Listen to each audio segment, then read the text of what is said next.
Hey everybody, it's the coach, and this is Madden 20 on EA Sports.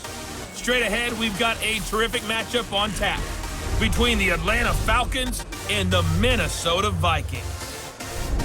I'll have scores around the league for you at the half, but it's time for a little football. So we'll hand it over to our broadcast team, Brandon Godden and Charles Davis. Coach, a very warm day outside by Minnesota standards, but then again, it is still summer. Either way, the AC is working just fine at US Bank Stadium in the Twin Cities. Nothing like the fanfare of introductions to an NFL game, and that was in evidence a moment ago. Fireworks, pyrotechnics, you name it. This crowd is ready as their guys get set to match up between the Atlanta Falcons and the Minnesota Vikings. So happy to be with you, Brandon Gaudin and Charles Davis, and we thought it would never get here, but here we are back together. It's opening weekend of the 100th season in the NFL. So much football to talk about. That's our main focus. But how about how much happened in the offseason? Rules changes. Overtime rules were discussed in a big way. Some superstars changed addresses. There's a whole lot to talk about in the NFL in addition to this game we're getting ready to watch.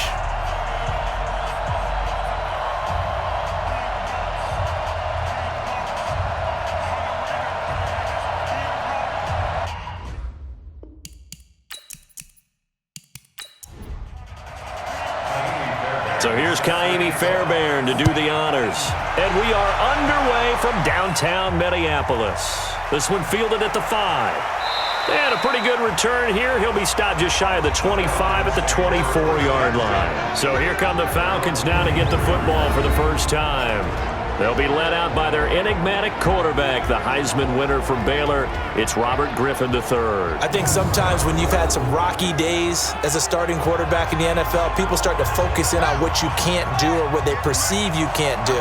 For Robert Griffin III, I say you remember what he can do and utilize those skills and strengths. I think you've got blitz coming, and down he goes. A bad start there, a big loss on their first play from scrimmage. It's second down. Brandon, if I'm an offensive coordinator and I see an all-out rush like that, I file it away because I'm going to use their aggressiveness against them as this game goes on. I'm going to hit them with a screen soon.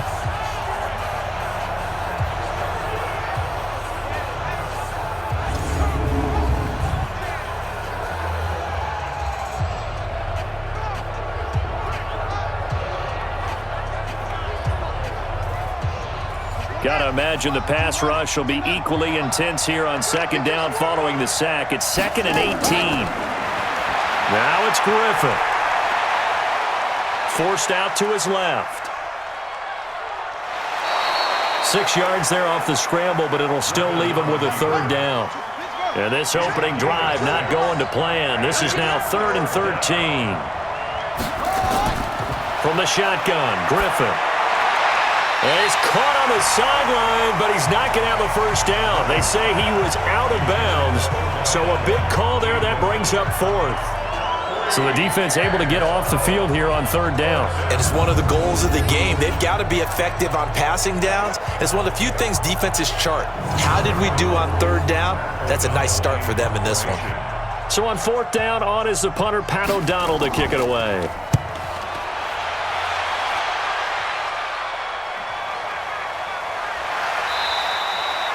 A big boot that time, 57 yards the official distance. And the Vikings will take over here 1st and 10. So here are the Vikings under 6-year head coach Mike Zimmer. They'll be led out by their 6'5" quarterback out of North Dakota State. It's Carson Wentz. He didn't have as many throws or plays in college as many of the quarterbacks that were coming out in the draft, but he maximized what he had. Ended up winning 2 national championships as a starting quarterback at North Dakota State. Throwing on 1st down, but this one winds up to be incomplete. Allen Robinson, the intended receiver. And now it's 2nd down. Let's take a look here at the offense for Minnesota. And last night we were discussing some of the changes they've made offensively during the offseason, and we know it helps for them to have the first game at home. Hopefully this crowd, which we saw coming in, they've been here for a while, ready to go. You and I should have joined the tailgates, that's for sure. They're going to give them plenty of encouragement. They'll try and ride that wave and get their first victory of the year. On 3rd and long, it's Wentz. He's going to air one out. That's going to be knocked away and incomplete. Well, that certainly looked like something that they discussed all week in practice getting ready for this one. Take the big shot right out of the gate. At worst, you'll open up the defense a little bit, loosen them up, have them back on their heels.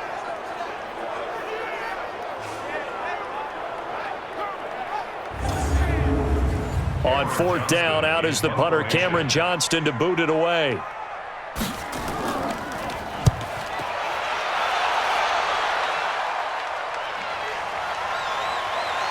Oh, eluding the tackle. A good return there, 17 yards.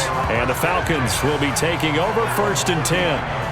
Now the Falcons offense, they get ready to head back out here. And on the first drive, 3 and out. And I know that these are professional athletes, but I would imagine sometimes you get the nerves at the beginning of a game still, don't you? Those don't ever go away.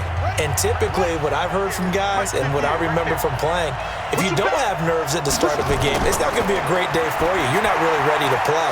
So finding a way to harness those nerves and not let them affect you in a negative way, that's what all the guys are looking for. A good pickup there, 8 yards on the first down completion. Looking to throw again on 2nd down. Griffin, and Walker has it. And he'll take it down shy of the 45 at the 46. That one a first down pickup of 8.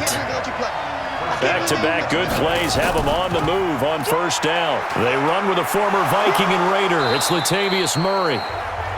Give the tackle there to Morgan Burnett. Here now the offensive starters for Atlanta. Obviously a tough test for this offense right out of the gate. Road game in game 1 of the new year. Conventional wisdom says, go slow, take care of the football. I think in this case, attack early and get the home team back on their heels. From the 41, Griffin. He finds Latavius Murray. And this is going to turn into another first down as the tackle is made at the Vikings' 29-yard line. On 1st down, Murray. And he'll be brought down at about the 25 after a pickup of 4. And a look at the Vikings defensive unit. Melvin Ingram is beginning to come into his own as an outside linebacker. Strong, solid, with an excellent first step.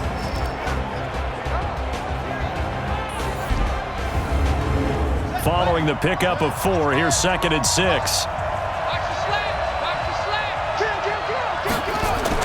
They go read option with Griffin.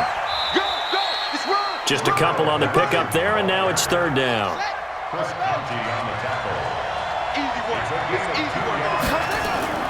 Griffin now to throw on 3rd down. And this is caught. For the moment, it's a touchdown, but multiple flags down, so let's sort this out. Well, we looked at each other right away. We knew that flag was coming out. And I always enjoy the conversation post because officials always tell you, I don't want to throw the flag, but you caused the play. You did it. I had to. Extra point right down the middle, and that makes the score 7-0. So the drive there took 6 plays, and the Falcons score to cap it off.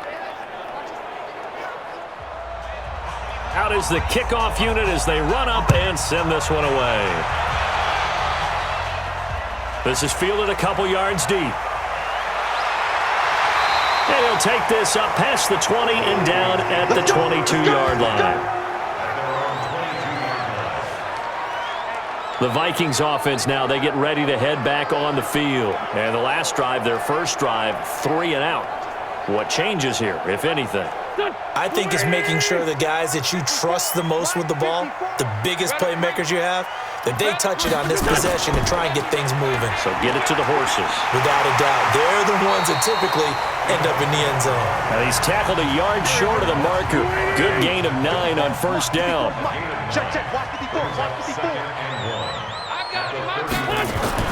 From the 31, Wentz. He finds Robinson.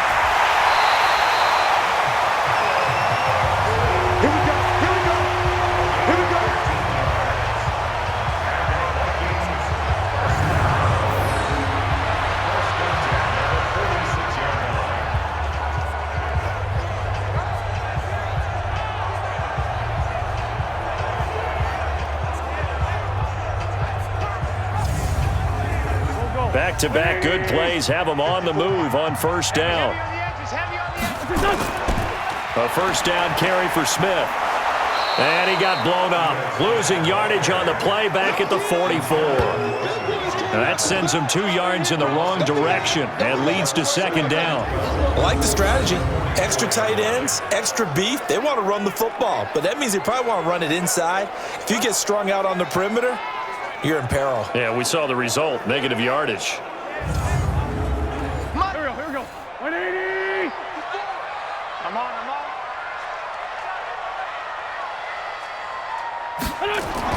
On 2nd and 12, Wentz. And he whips that one incomplete there. Eric Ebron, the big tight end, his intended target. And it's third down. And here now the defensive starters for Atlanta. Jaworski Tartt came out of Samford University in Alabama. And he is a guy who is an absolute flash at the safety position. An incomplete pass on that last play, and that means they'll need to come up with something here on third down. Working from the gun, Wentz. And that'll be incomplete. Well, they took their shot all right, but it comes up empty, and it's fourth down. I think the punter might start to get into a pretty good rhythm here if he keeps getting opportunities. But that's the last thing his team wants to have happen, right? The last thing you want to see is your punter feeling pretty good because he's out there all the time. Yeah, first quarter only, but they're 0 for 2 on third down conversions to start this thing. Here's Cameron Johnston now as he'll punt it away for the second time. And he gets this away, and look at this. This is a good one. And that'll hit in the end zone. Much too much leg there. That'll be a touchback. Atlanta now coming out on the field. They've got a 7-0 lead in the football as well as they start out 1st and 10.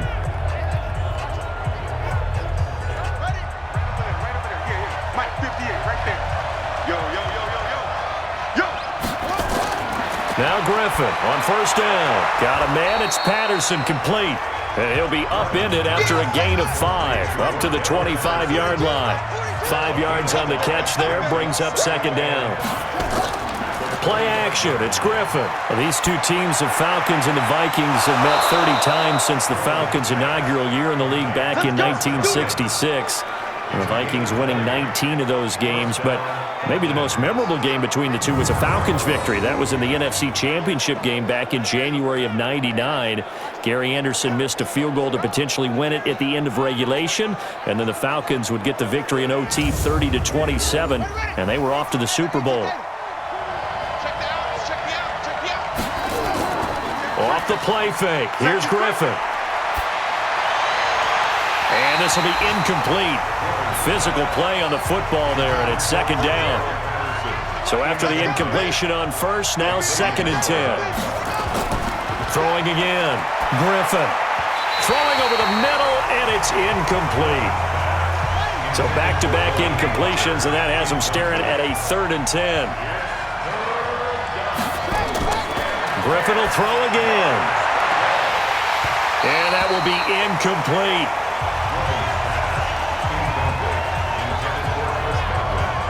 Those passes out that far wide always make you hold your breath a little bit. Felt like it was in the air for a while. What it does is allows a defender to gain some ground, come from a long distance, and have a chance to affect the pass. Here's Pat O'Donnell now as he'll kick it away for the second time.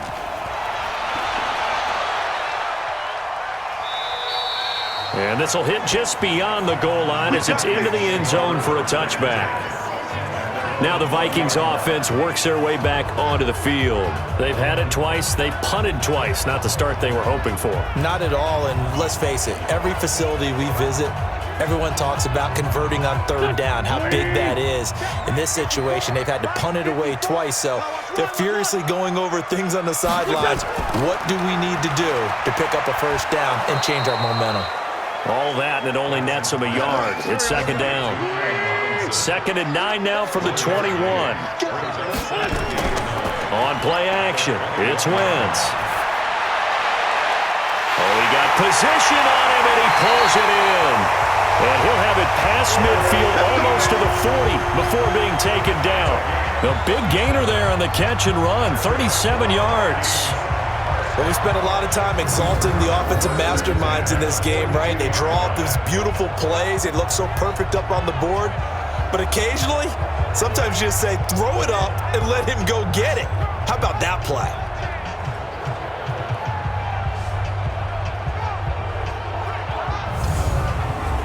So the big play gets him across midfield now for 1st and 10.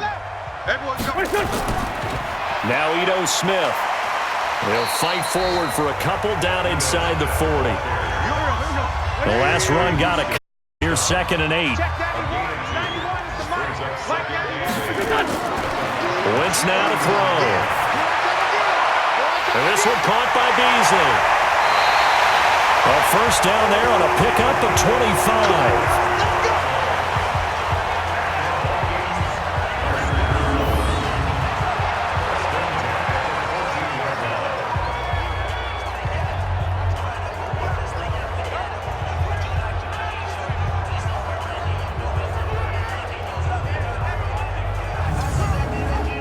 And this will probably be the last play of the quarter.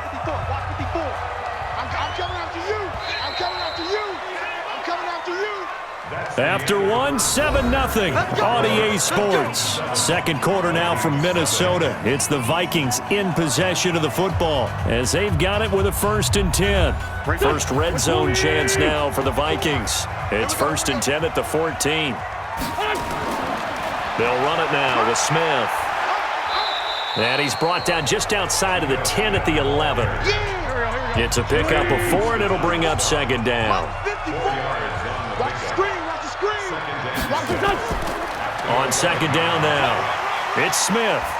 And he'll take this one inside the 10 down to the 8. 3 yards on the pickup. That's going to set up an interesting 3rd and about 4 to go. From the gun on 3rd down, Wentz. Looking end zone, but it's incomplete. Problems on 3rd down so far in this first half. Relatively small sample size, but they're now 0 for 3. And the average in the league, somewhere around 40% on 3rd down for offenses. So what's the answer to this? Either convert them or don't get to 3rd down in the first place. Get your big chunks of yards on 1st and 2nd down. The kick by Fairbairn is good. And they are on the board, but still trailing. It's 7-3. So 3 drives now for this offense, and that field goal gives them their first 3 points. So if you're an offensive coordinator and you're averaging a point a drive, work, aren't you? You got to find a way to unlock the key to these defenses and put some big points on the board. This is taken at the 3. And a nice return sets him up pretty good here at the 30-yard line. Let's go. Latavius Murray getting set to go again. He's only had a couple of carries. I mean, when you've got a horse like this, second quarter, got to start to ride that horse a little more, don't you? You can't just neglect him. He's got to touch it, and often, in order to get maximum out of him. Typically, these types of backs, it's the accumulation of carries, and that's when you see the damage as the game goes on. Yeah, let's see. They're going to try to get him into the flow, we would assume, here. 2nd and 5 after the 5-yard completion on 1st down. To throw is RG3.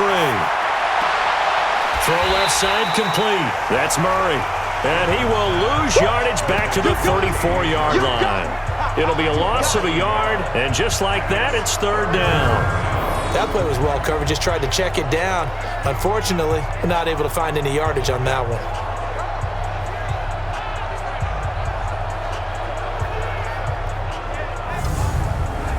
The Falcons on 3rd down. Just 1 for 3 thus far. This is 3rd and 7. Griffin.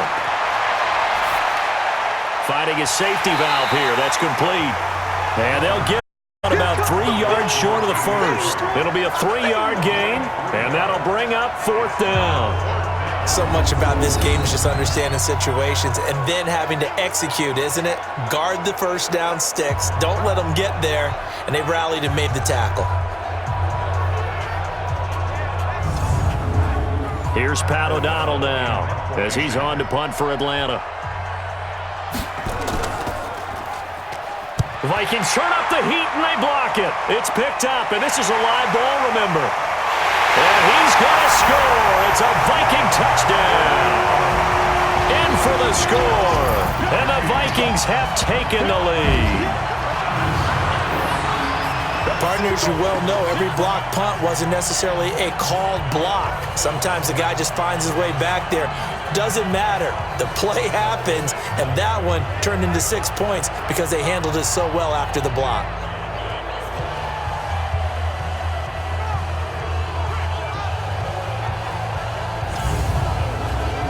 KIFL on for the extra point. And it's through, and that makes the lead 10-7. Able to get the pressure, get a paw on it, knock it down, and then grab it and take it into the end zone. What a play.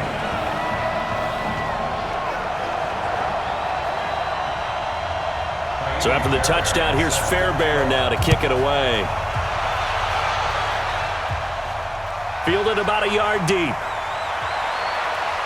And he'll be brought down at the 23, make it the 24-yard line. Robert Griffin III now gears up to lead this offense again. Been a decent start for him here in this first half, but they're losing, and I think it's into the offense. Probably always feel like you need to do more in that situation. The best have always felt that way, and they won't settle for anything less. So right now his goal is to increase what he's doing on the field, try to make sure his teammates come along with him, and he feels like if I do better, everyone will do better. And that's what we're seeing from him right now.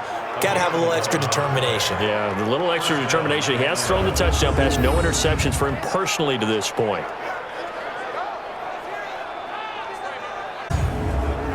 Ball up to the 35 now as they come up on 1st and 10.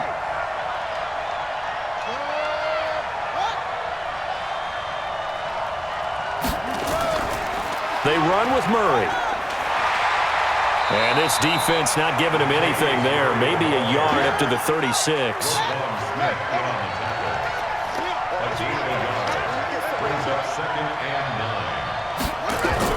Griffin now off the bootleg. His throw incomplete. He was trying to get it to Benny Fowler that time. But now it'll be 3rd down. After an incomplete pass on 2nd down, that'll leave him trying to convert on 3rd and 9. This is Murray, and he won't be close to a 1st down as he runs into a wall right around the line of scrimmage. No gain on the play there. A nice job defensively, and it likely forces a punt situation on 4th. Here's Pat O'Donnell now. Remember, though, he did have one blocked earlier.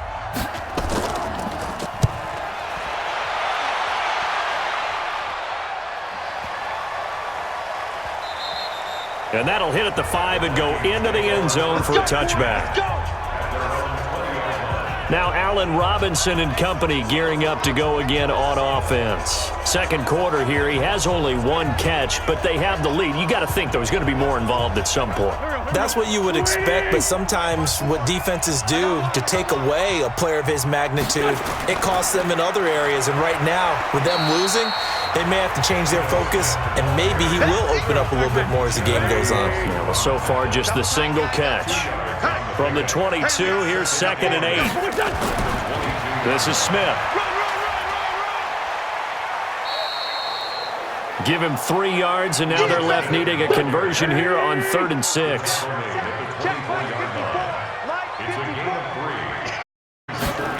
Now 1. And down he goes. They bring down Wentz on the sack. Henry Anderson, he's the culprit, causes a loss of 5, and it brings up 4th down. Great job defensively. I think he was trying to go through his progressions, find someone to get rid of the football. Before he knew it, he was on his back. So that just brings us right back to what you said in the beginning. A great job defensively. Nowhere to go with the football. That led to the sack. Here's Cameron Johnston now as he's on to punt for Minnesota. He's been a busy man here in this first half as he gets it away. We'll call that a punt of 54 yards. Well struck. And the offense will take over with a new set of downs. Here comes the Atlanta offense now ready to take over here. These guys had to punt their last possession, and that's become too familiar of a refrain. Too many of these drives just wound up going nowhere. Well, you know how in baseball when the pitcher gets a base hit and he's on base, they bring his jacket out to him to keep him warm? A lot of times the punter goes to the sideline, puts on sweatpants or a wrap over his leg to keep it warm. He might need a massage from the trainer right now from all the work he's getting. A little bit of daylight on that first down run sets him up nicely. 8 yards on the carry. Just what you want on a first down run. Call it 8 yards, and it's 2nd and 2. That was 2nd down run for Murray, and he'll be tackled right on the chalk of the 45. It's a first down on a gain of 10. 2nd and 2 is prime time for a little bit of a gamble, isn't it? Open up the playbook, go play action, toss that bad boy deep. But in this situation, go ahead and give it to your back. Let him pick up a first down, keep the sticks moving. Back-to-back good plays have them on the move on first down. They'll run the counter with Murray. Roquan Smith, fresh off a solid rookie campaign, in on the tackle for Chicago.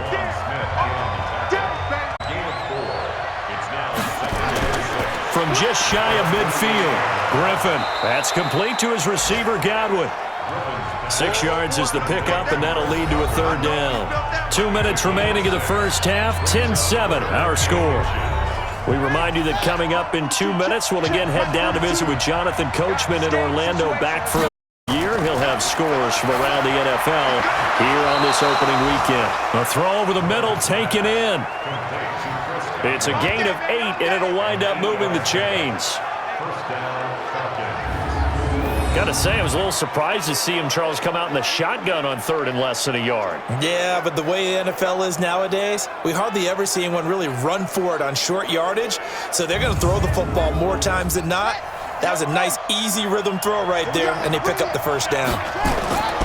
They'll throw on first down with Griffin. Looking for Godwin, and he's got him complete. A good pickup there, 8 yards on the first down completion. Nothing fancy on first down, but a very consistent type of a play. Hit that slant. A lot of people call it an extension of the running game, and it can be if that pass is completed, because you hit a guy on the run like that, you often can go for big yardage. Sets him up nicely for 2nd down, staying ahead of schedule. Facing a 2nd and 2 after that last catch, good for 8 yards. Here's a throw out wide, complete to his running back right side. And they'll be inside the 25 now at the 24. Now the Falcons going to use one of their timeouts, as they'll stop it with exactly a minute to go before halftime.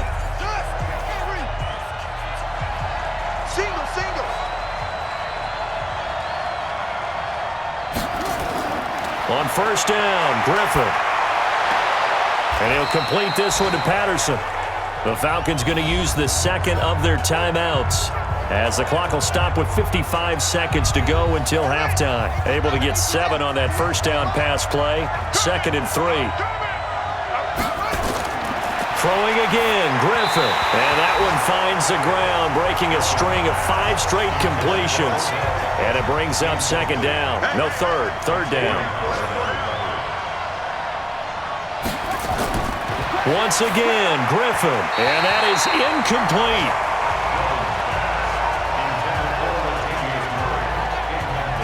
Well, touch and time are critical for those types of throws. He put a lot of zip on that one. Needed just a little bit more finesse trying to get it to his back.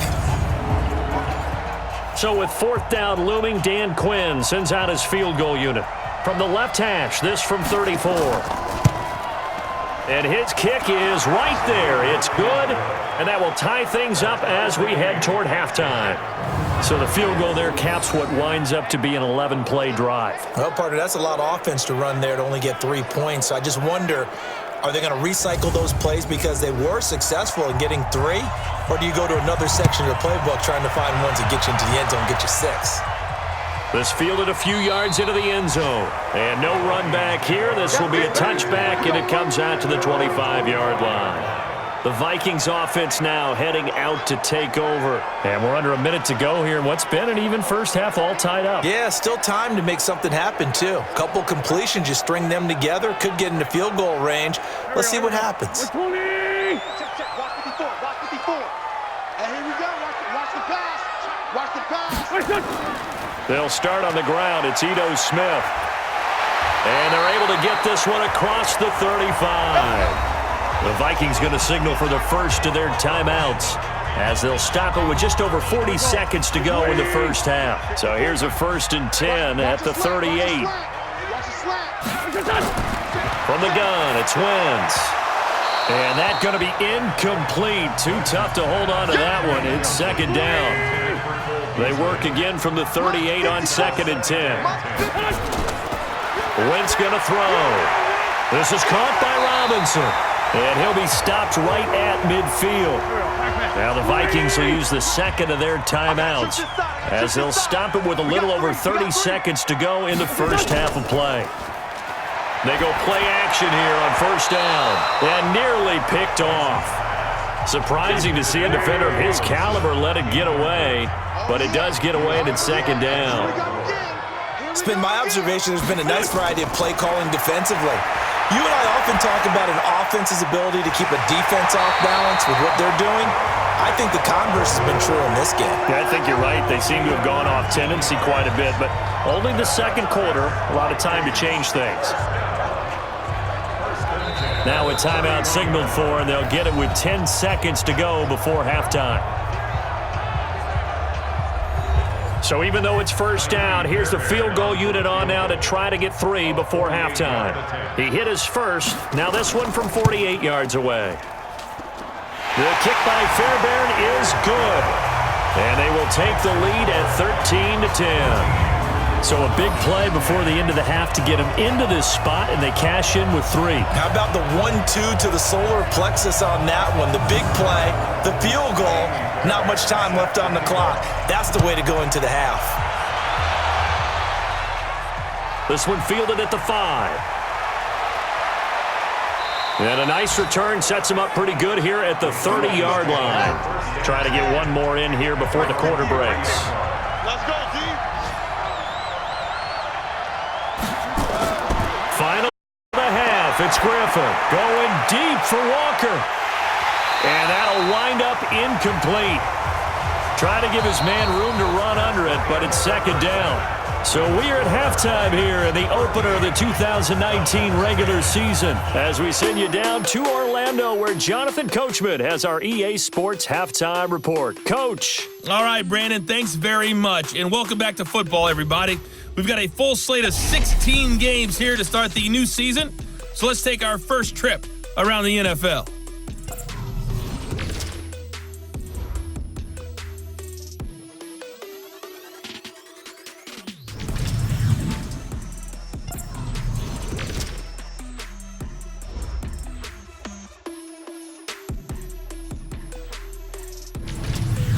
Lastly, let's check on one final game for you.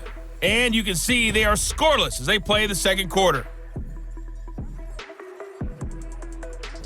Meanwhile, in our game, it's been a back-and-forth first half. Who can put it together in the 2nd half? For the answer, we turn it back over to our broadcast team of Brandon Godden and Charles Davis.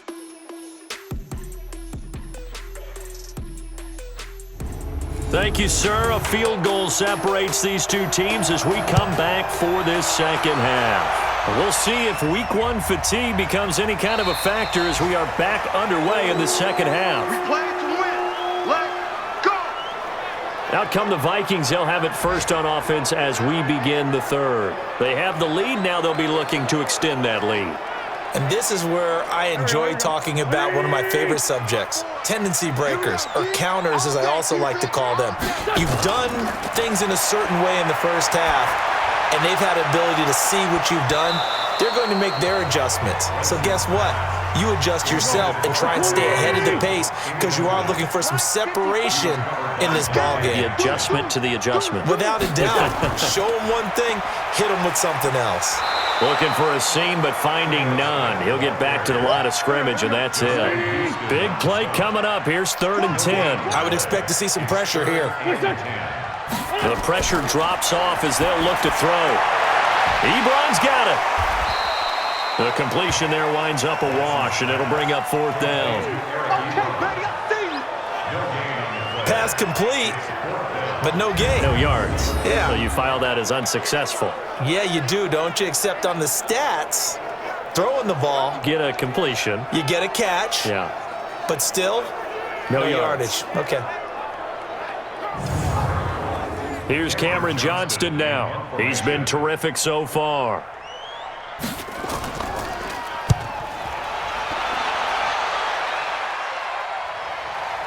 This is brought in at the 21. A nice job on the return there, 16 yards. And possession will switch hands, 1st and 10. Here comes the Falcons offense. It's their first possession of the second half now. They're down in this game. A chance for the offense, though, to put something on the board, get some momentum here in half 2. Try and get things kick-started for them. And you know at the half, they discussed how they were going to get that done. This is where scripting comes into play a lot of the time. How many plays do you script coming out of the second? Most of the time in the first half, you're scripting 12 to 16. I think in the second half, you're really scripting more like 8 to 10. Kind of a starter or an opener, whatever terminology they use. Just something to get you off to a quick start. Coming in, he really liked his chance of having a big year based on a terrific offseason. And runs like that on opening weekend show that he's right.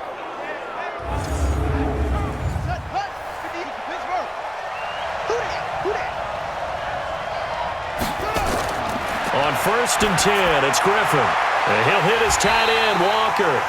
And he'll lose yardage here. Back at the 47. A loss of 2 there. 2nd down. Well, I know it goes against the instincts of the person catching the ball because all you're ever taught is catch the football, don't drop it. But drop it there. Yeah, in that situation, dropping it would have been better. End up losing yardage even though they completed the pass. As good as a sack. Yeah, how about that? Although they won't get the same credit for it, and it won't help them at contract time. 2nd and 12 after the first down pass play went backwards for 2 yards. 10th carry of the game now. Murray.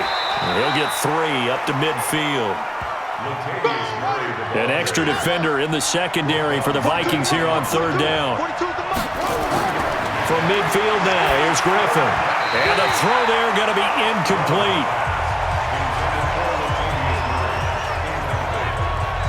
Coverage was great everywhere that time. He tried to get it to his outlet, tried to get it to his running back, but sailed it a little bit too high and actually left his body open for a big hit. Here's Pat O'Donnell now. He'll boot it away from about his 35. And he deserves a bronze leg as he gets this one away. That one sails out of bounds. The side judge will walk it off. And he says it went out of bounds at the 9-yard line. Nice punt. So they'll play the field position game here as a very nice punt is going to pin them back. Yeah, it's almost like watching a game of tennis, or do you prefer ping pong? You know, back and forth like that? That definitely was excellent, wasn't it? And out now come the Vikings. They're going to have to go at least 50, 60 yards here if they want to ensure that they don't have to punt the ball like they did last time. Yeah, so what you're saying is we're not playing to just get out of the shadow of your own goal line, right? You're playing to make sure the punter doesn't see the field again. So it's not picking up a couple of first downs. You want to pick up 5 or 6 first downs and make sure you move the ball into their territory. And he'll get it up a little shy of the 15. They'll spot him down at the 14-yard line. 5 yards on the catch there, brings up 2nd down. Throwing again on 2nd down. Wentz, and he finds Beasley, complete. 6 yards the pickup, and that's a first down. Wentz now, state of 16 thus far, 50%, but it's 1st and 10. On the carry, here's Smith. And this will leave him a yard short. Nice pickup of 9 yards on 1st down. A nice run there, 9 yards, and it'll be 2nd down. On 2nd and 1, Wentz. He hits Beasley right side. Offensive linemen love creating space for their guys carrying the ball, but when that guy also breaks tackles and creates extra yardage, they almost feel like he's one of them, and they really embrace him. They run on 1st down as they're able to get this forward for about 4. Call it a gain of 4 on 1st, and that'll make it 2nd down. They'll run it again with Smith. And he'll take this one for about 4 up to the 40. And for the Falcons, 5 men in the secondary. Now a play fake. Wentz. And Robinson with a big catch. And that's good for another down as the tackle's made at the Falcons' 43.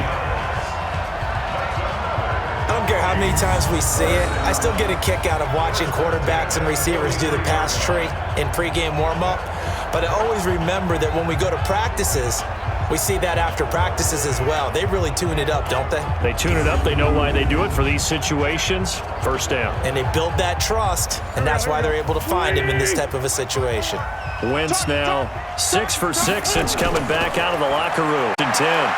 Here's a pass swung out left to his running back. No gain, and it's second down. Had the completed pass, but for no gain, stopped right at the line, so it's 2nd and 10. Now Wentz. And they're going to get him. He's taken down for a sack back at the 47-yard line. Off the edge, the sack by Matt Ioannidis.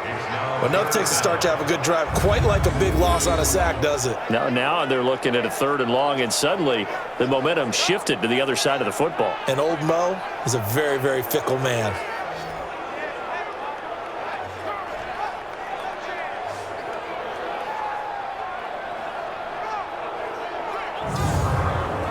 Here we go. 180! Walk with me forward. I'm coming after you. On 3rd and long, it's Wentz. And this one complete to Smith. It'll be a gain of 9, and that's going to bring up a 4th down. I know most of the time when the ball's in the air, you're thinking wide receiver, tight end, but running backs, they can be a big part of any passing offense nowadays.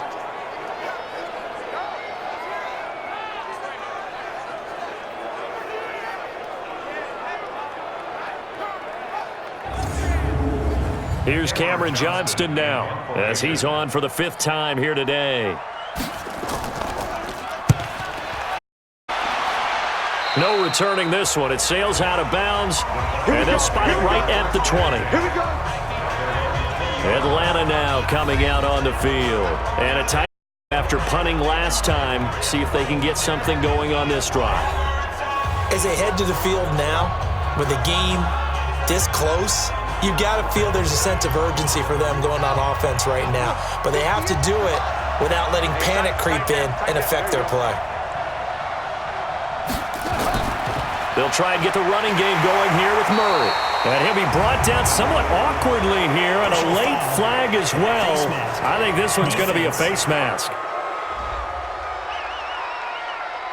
So that flag will cost him 15. And it doesn't matter anymore how you get the face mask. Any part of it, that's going to be 15 yards.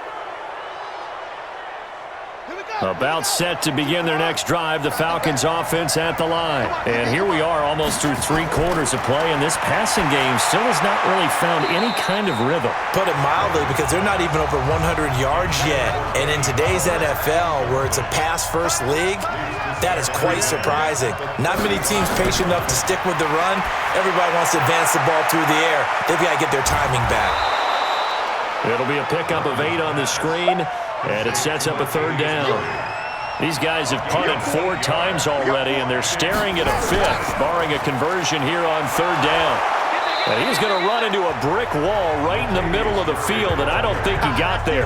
No gain on the play there. A nice job defensively, and it likely forces a punt situation on 4th. Another down on the scoreboard, but the urge to go for it is almost irresistible here on 4th and short. Yeah, I know they're on their own side of the field. I was going to say. Normally I would say punt the ball away, but I'm feeling it. I say go for it. They're on to the 2nd half now down in Miami. You saw the score at the bottom of your screen a moment ago. We got a good one going on there. We'll keep you updated on that one as it progresses. Now, this is going to carry well into the end zone for a touchback. Now the Vikings offense gets set to take over here. They're out in front. Last time they had to punt it away. We'll see if they can add to their lead now. They don't want to go out and punt it away again. This team now wants to get a cushion, put people away. They want to run their offense and have it end up in the end zone. Wentz now on 1st down. It's caught. Smith. And he goes nowhere. He'll lose yardage back at the 17. A loss of a full 3 yards, and now it's 2nd down. Well, they try to swing it out left into the flat, complete, but really nice open field tackling. And they played that one like a great boxer. They were on their toes on that one. They weren't back on their heels reacting to the play. No, they saw it, came right for it, and made a nice tackle for lost yardage. The loss of 3 on that first down pass play, now 2nd and 13.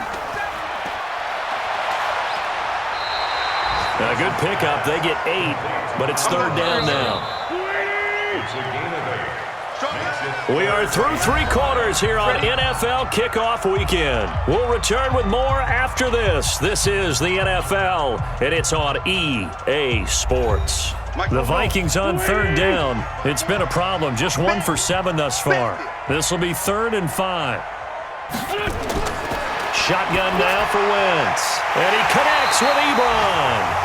And he's able to get it to the 33. Good enough for a first down. The drive stays alive. A 3rd down gain of 8.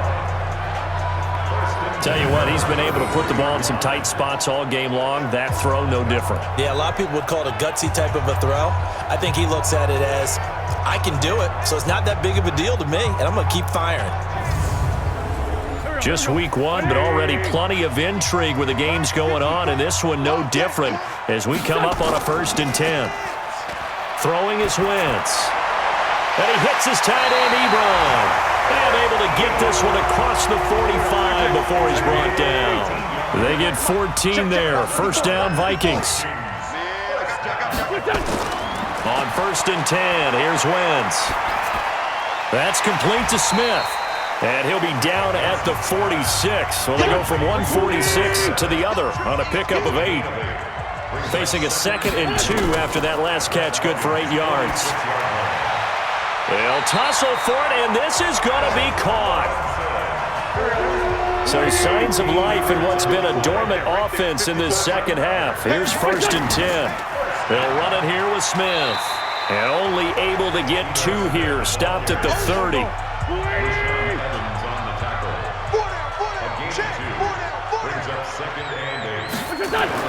Again, it's Smith.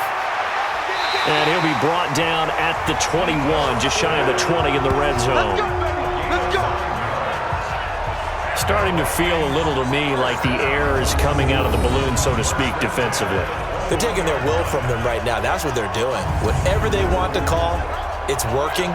They're handling things up front, and it's not just the offensive line. It's everyone. You're seeing the guys on the perimeter blocking downfield and making sure that they're secure. So, yeah, you're exactly right. The air's out of the balloon, and right now they're almost lifeless.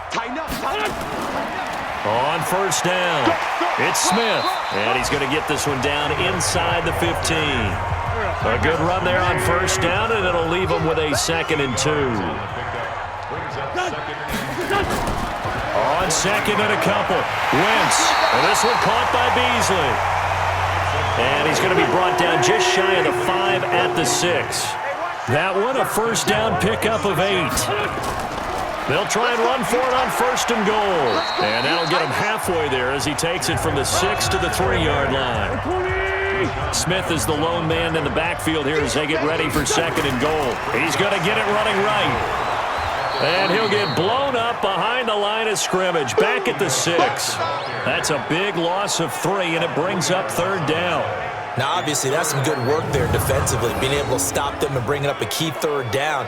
But if you're on the offensive side of the ball, there's an opportunity, because I know what defensive guys are thinking right now. Just stop them, get to the ball. That means they might not be sound defensively. There could be some opportunities. And you said key 3rd down. Highlight that word. Put it in bold. Here we go. Wentz now on 3rd and goal. He's got his man. It's taken in for a Viking touchdown. Eric Ebron there to make the grab. And the Vikings are going to widen that advantage. No surprise there. 3rd and goal down here. That's where they're going to look for their tight end. Yeah, you want that big guy running his routes because it doesn't matter who they cover him with. If it's another big guy, he might use his bulk against him. If it's a shorter defender, might go over the top. Either way, you tend to find a little bit of a mismatch in that area. Extra point by Fairbairn, up and good. And his guys will take a 10-point lead. So that drive spans 13 plays. And it all culminates in a touchdown for Minnesota.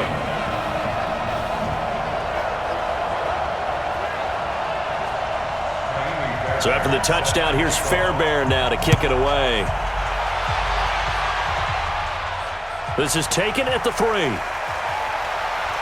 And he'll take it past the 25 and up to the 28-yard line. Here comes the Atlanta offense now ready to take over here. And they're coming off a 3-and-out, my friend. I think they've got to look at that play sheet and go to a spot that they haven't gone before. Time to shake things up a little bit to try and get this offense moving. Okay, so how do you do that? How do you shake things up? You look at what you've called before, realize it hasn't worked Go to so something well, else. and maybe you try and find one of those special plays from one of your better players, and maybe try and hit something big and get things going in the excitement area. Meanwhile, they take a shot to start the drive, but this is going to wind up incomplete. Here's a throw that's taken in out of the backfield. And to the 36-yard line, taken down there after getting 8 yards. It'll be a gain of 8 yards, and all of a sudden here, it's 3rd down. To throw is RG3, and he locates Walker, complete. And he's taken down at the 43, but not before picking up the first. Now, correct me if I'm wrong. You're down 2 scores. I don't think you need to rush just yet, but you can't take your time either. Yeah, even if you don't want to commit to full 2-minute offense, you have to up the tempo, up the urgency. Maybe you're starting to call 2 plays in a huddle each time you snap the ball.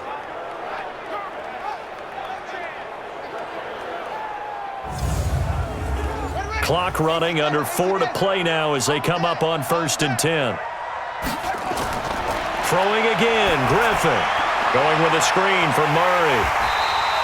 A good convergence there defensively, only a yard, and it's 2nd down. They only got a yard out of that last completion, and that makes this 2nd and 9. Griffin. He finds his target, Beckham. And now the ball's out, fumble near midfield, and the Vikings pick up the football. And a great return as he gets this all the way down close to the 30-yard line. Brandon, I don't want to violate any of our broadcasting rules by declaring a game over before it's over, but that one, that puts them in real jeopardy there. Absolutely. It was a 2-possession game. It is a 2-possession game at this stage in the 4th. They needed points out of that drive. And obviously now, no chance at all to get those points that they so desperately needed. And now out comes Minnesota. And that last drive, a long drive, but not just that. They had a great air attack going. Do they stick with that? I would think that they would, because if they were confident enough to do it on the last drive, starting backed up in their own territory, why would you change anything? They've got to be confident about what they're presenting and continue to do so. Yeah, because the secondary, they really look clueless.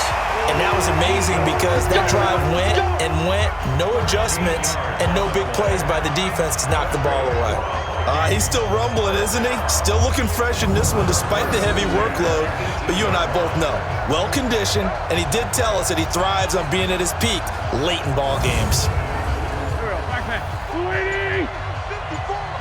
Hey, let's get this, get this!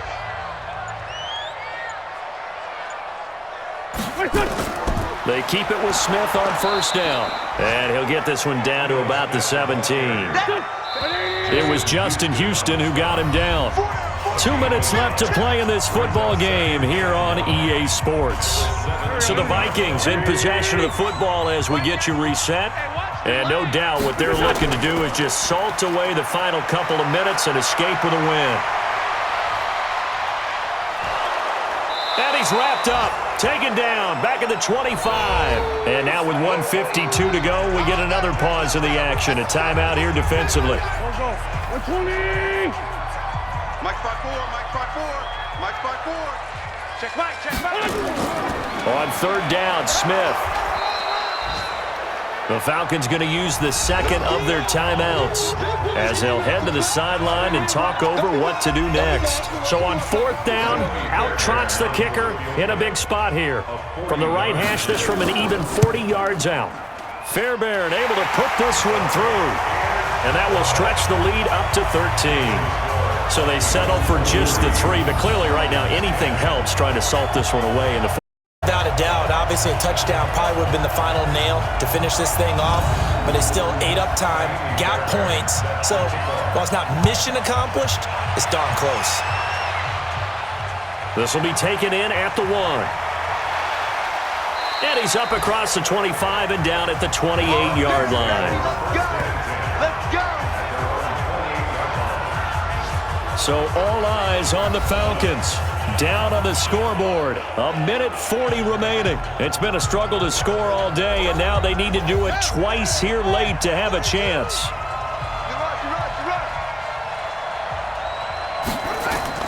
On first down, Griffin throwing middle, but it's incomplete. He was looking for Odell Beckham that time, and it's second down.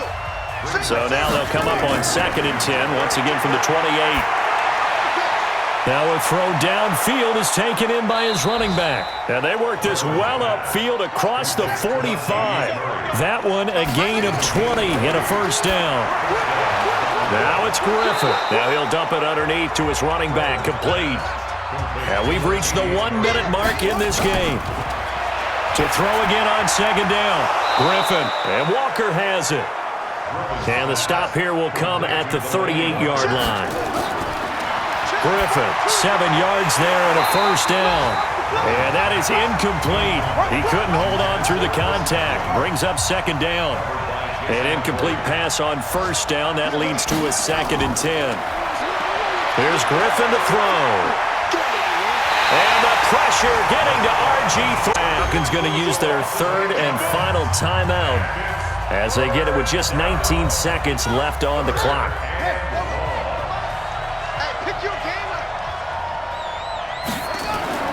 Third and long. It's Griffin. And that is incomplete. Down to 15 seconds now.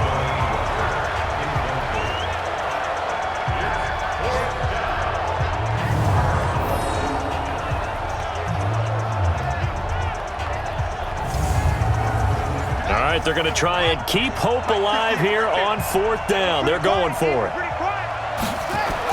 They'll try and throw for it with Griffin. Now a desperation throw deep downfield. That'll be incomplete with 9 seconds now showing on the clock. They had to go for it with such little time remaining. And defensively, that might just seal a Week 1 victory.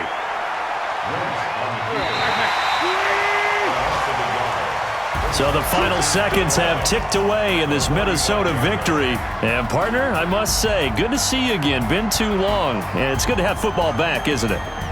Didn't you see me in preseason? Weren't we together in preseason? Yeah, but preseason, you know, it's preseason. This is Week 1. Oh, you're trying to say real football. Real football. Not preseason football where we shake down the rosters and figure out who's going to play, and maybe the starters don't play as much. Now it's the frontline guys from the first whistle. Yeah, I tuned you out in the preseason. And now I'm listening to you. So for the Vikings, that'll be a happy locker room as they start the season 1-0. And they will hit the road next week for a date with the Green Bay Packers. Meanwhile, for Atlanta, they obviously fall to 0-1 with the defeat. And they'll get a chance to redeem themselves at home next week. So for our entire crew, alongside Charles Davis, I'm Brandon Gaudin. Thanks for watching, everybody. We'll see you next time.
Hey everybody, it's the coach. This is the NFL on EA Sports. Straight ahead, we've got what should be a good one. between the New York Giants and the Dallas Cowboys. I'll be back with you again with scores around the league at halftime. But kickoff right around the corner. And standing by to call the action, here are Brandon Gaudin and Charles Davis. Coach, EA Sports coverage of the NFL brings us to the Lone Star State and the very mammoth AT&T Stadium in Arlington, Texas. The scene a few moments ago, here it is. It's unlike any other in sport as both teams made their way out of the tunnel. These folks are fired up as their guys are ready to do battle between the New York Giants and the Dallas Cowboys. So happy to be with you, Brandon Gaudin and Charles Davis, and we thought it would never get here, but here we are back together. It's opening weekend of the 100th season in the NFL. So much football to talk about. That's our main focus. But how about how much happened in the offseason? Rules changes. Overtime rules were discussed in a big way. Some superstars changed addresses.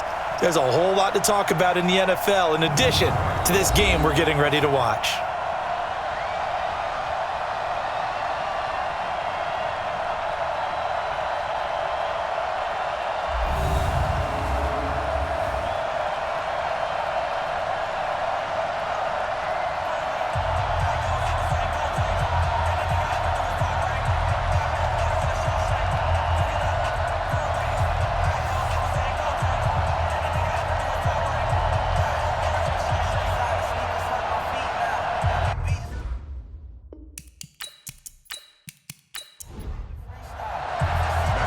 The veteran Matt Bryant set to rock and roll, and we are underway from AT&T Stadium. That's fielded in the end zone, and he'll elect not to return this one, so they'll bring it out to the 25 on the touchback. So here are the Cowboys now ready to go on offense for the first time. Orchestrating the offense will be the top pick in the 2018 draft, and that's Baker Mayfield.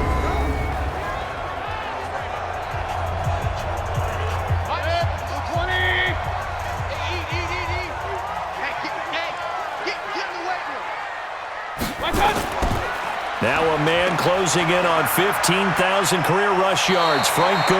And they're able to get this one across the 35. It's a gain of 12, and the Cowboys pick up the first.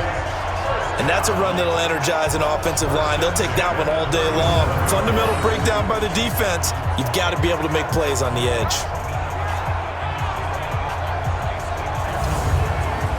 Line of scrimmage, the 37 on 1st and 10. I got you. Now Mayfield. That's caught by the big tight end, Dallas Goedert. And he'll be taken down across the 50 at the 45 in enemy territory. Give him 18 on that one, and it's a Dallas first down. Well, we see so many good battles in the NFC East, and Cowboys and Giants, they rarely disappoint. They didn't disappoint last year. Cowboys got the better of the Giants both times. Week 2, 20-13, and then in Week 17, a thriller, 36-35. That was a game where Dak Prescott threw 4 touchdown passes. Now, meanwhile, a pass that should have been intercepted, but it winds up falling incomplete. He was looking for Mohamed Sanu there, and that'll bring up second down.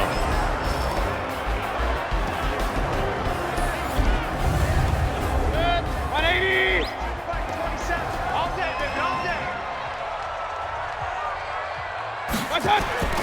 Play fake. Mayfield. Nowhere to escape, and he goes down. Devin Bush brings him down, and that's a play he's going to remember. The first sack of his NFL career. I always love the opening game of the season, and for the players, always nice to get those firsts out of the way, isn't it? How about here? The first sack of the season. Not just in the first game, but in the opening drive. That's the way to get things kicked off. Mike, 180. Me and you all day. All day. I'm coming after you.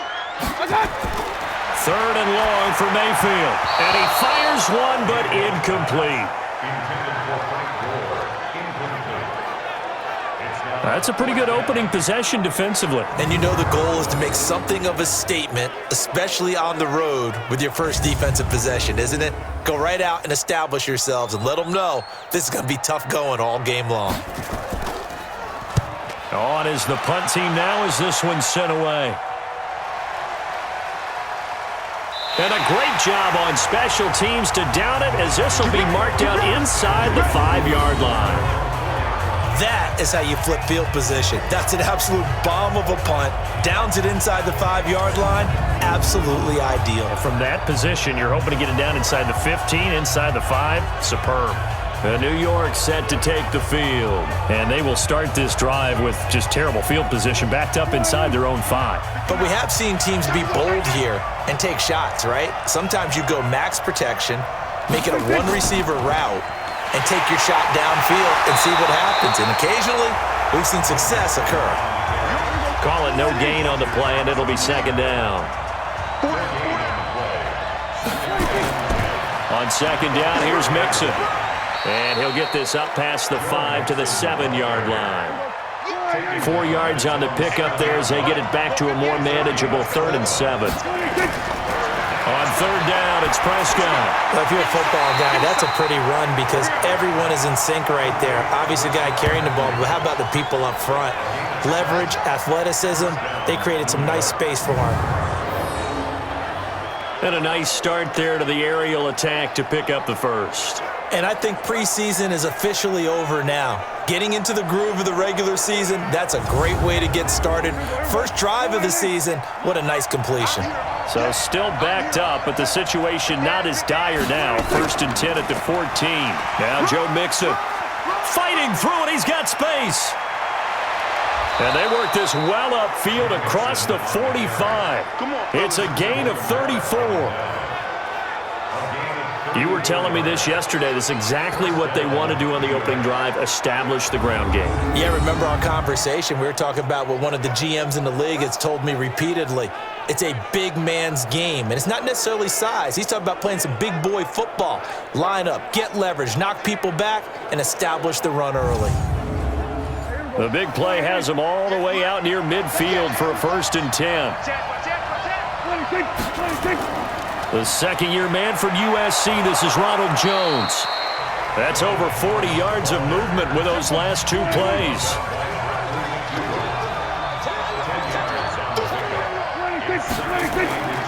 On second and very short, Prescott.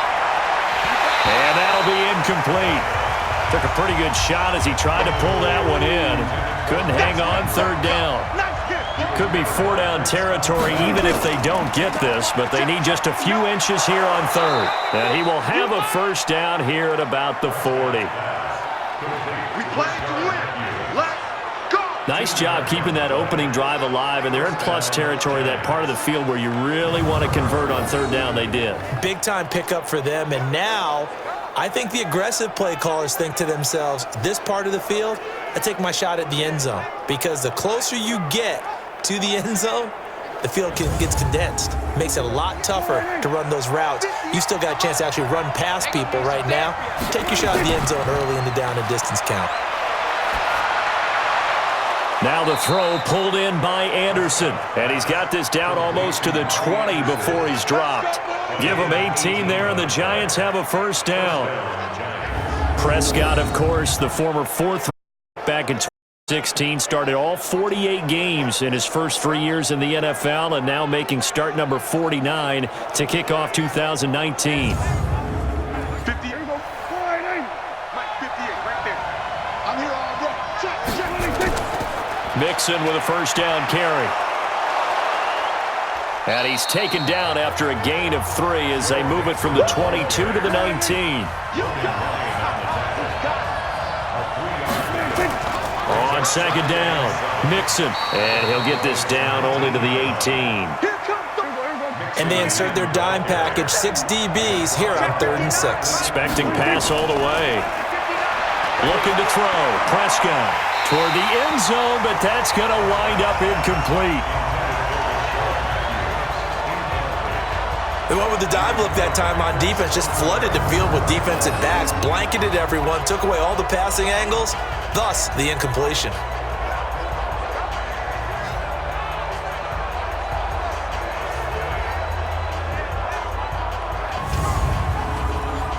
Now Matt Bryant on for the field goal.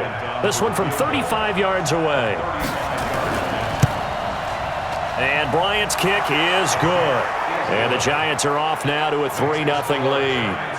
Well, all offseason, probably a lot of thought goes into that first drive of week 1. They didn't get the touchdown, but at least they got something. And what I like about it is that they didn't overthink it, because you're exactly right. A lot goes into the offseason, the preseason, to get to that first drive of the regular season.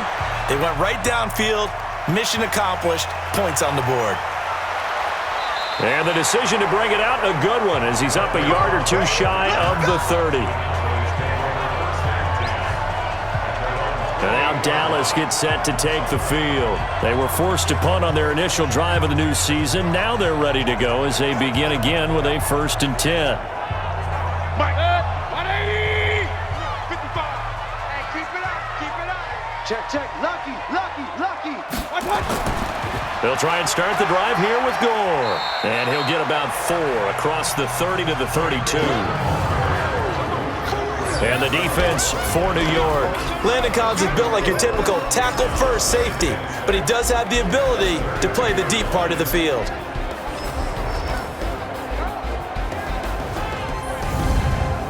The run got 4. Now they deal with a 2nd and 6. Check 4. Now a draw play for Gore. And he'll be limited to a short gain up to about the 34-yard line. Tackle made there by Mike Adams, a strong safety. Mayfield from the gun on 3rd down. His short throw caught by Goddard. It's a 7-yard gain and good enough to move the chains. 3rd and 4, he did just enough. I mean, just enough to move the chains. And that's all you're looking for, right? Just want to keep the drive moving. You don't need the big play there. Just get to that marker that you described, and he was able to do just that.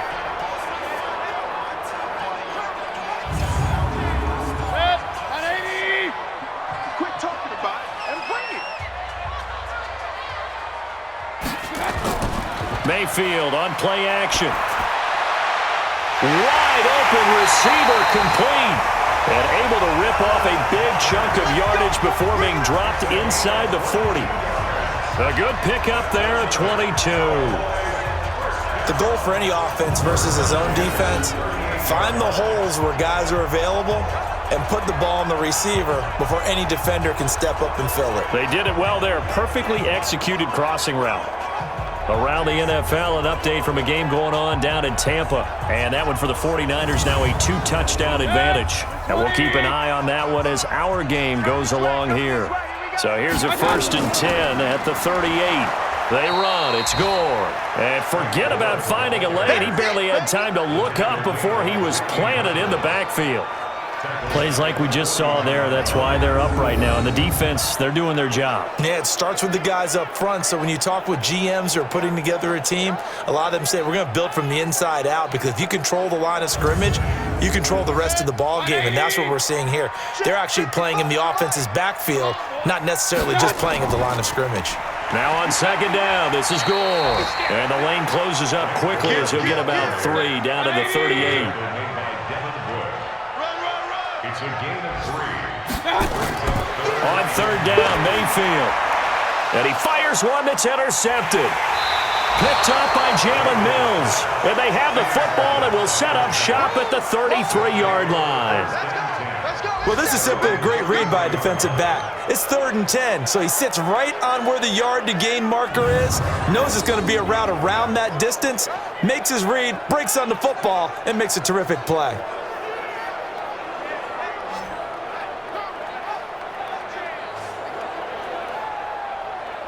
And New York set to take the field. They finished off their opening drive of the campaign with a field goal on the last drive. Now they'll search for a touchdown here on this go-around. 1st and 10. Let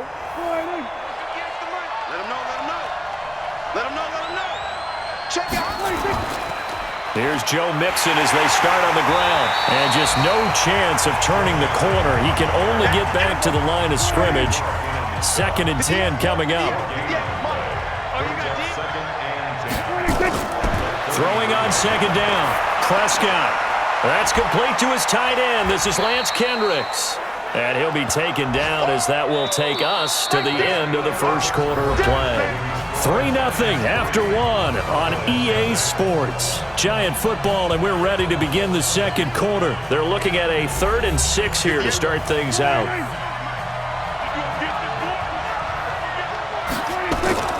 Prescott from the gun.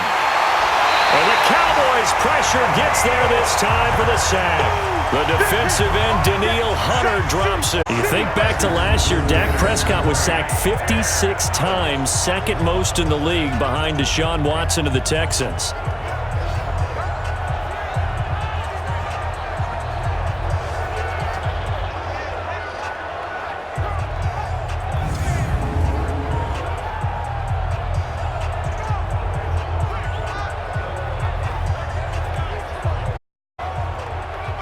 On 4th down, here's Lachlan Edwards to punt it.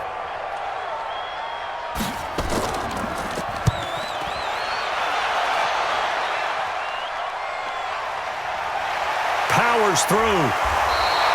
That'll be put in the books as a 53-yard punt. And the Cowboys will take over the football with a 1st and 10. Here's the Dallas offense now heading back out onto the field. And this is a unit that, to be frank, doesn't look like they've woken up yet. I mean, a punt and a turnover on their first 2 drives. And I think the game's starting to take shape a little bit now. And I'm going to take it into the basketball world. When you're having trouble scoring or moving the ball in basketball, what do? Get it to their best player, right? Find a matchup, create it, exploit it, and try and move the football. Looking for more there on 1st down, but this throw downfield, incomplete. From the 24, they'll go again on 2nd and 10. Mayfield, he's going to find Gallup here complete. And he gets this one just shy of the 40, down at the 39. 15 yards on the play, 1st down. You can see the time and effort and thought that they put into their passing game because it was evident right there. It looks like a simple pitch and catch, but you and I both know that they have planned for this and worked hard to make it happen.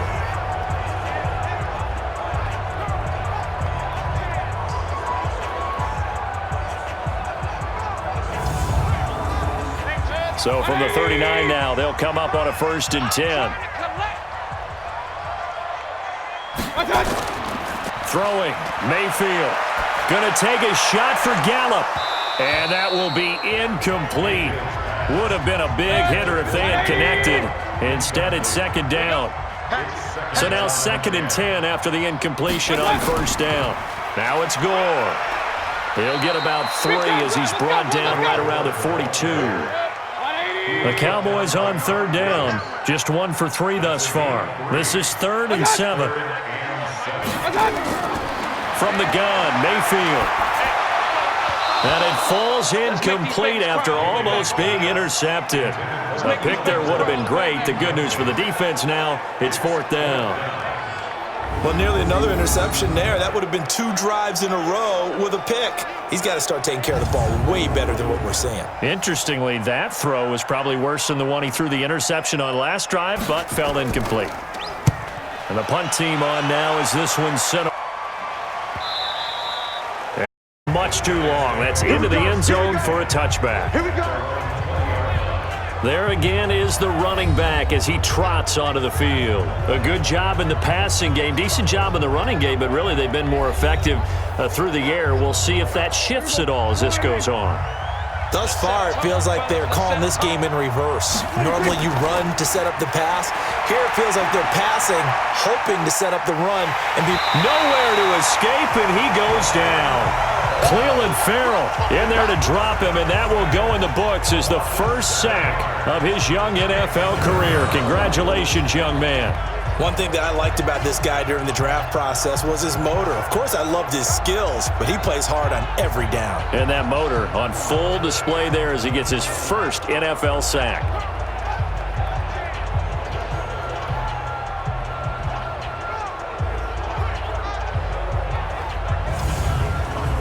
Don't need it all back at once, but you figure they're going to need something here. 17 yards to go on 2nd down.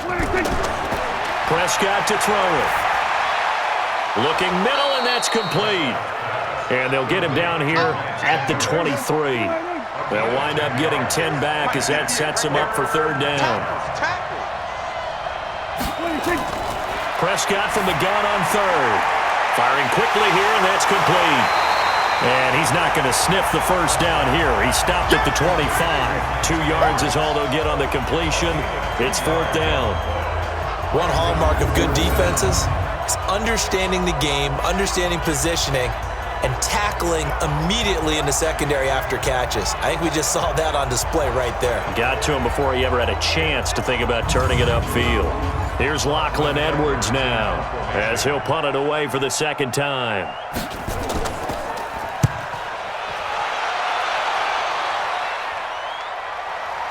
Now Cobb to return. It'll go as a 50-yard punt, 6 yards on the return. And out will come the offense as they take over. And out now come the Cowboys. They punted last time they had it. What steps, Charles, you think they have to take to make sure they don't do that again? Well, let's just go to the football 101, the trite expression 101. Win first down. Make 5, 6, 7 yards on first down and make it a 2nd and 3, 2nd and manageable. Keep accumulating first downs that way. Keep moving the football. You don't want to get behind the sticks because then the defense has the advantage. He'll get 8 on the scramble there. It'll be 2nd and a couple. On 2nd down now, Gore. And he went backwards. He'll be down at the 30. It goes as a loss of 6. And now 3rd down. Another example right there how this defense really is winning the entire game at the point of attack. Yeah, right there at the line of scrimmage because they are dominating it. It allows their interior guys to get upfield and spill into the backfield. So how are you going to combat that? You know, because they bring in your tight end, keep him in. Your running backs, they have to step forward. Bottom line, your offensive line has to block them first to give yourself a chance. Mayfield down. It's complete. It's Gore. And a good job on the tackle there as they get him down shy of the first on the 35-yard stripe. Everyone's got to be able to catch the football. Doesn't matter what position you play, but if you're on offense, be aware a ball may come your way.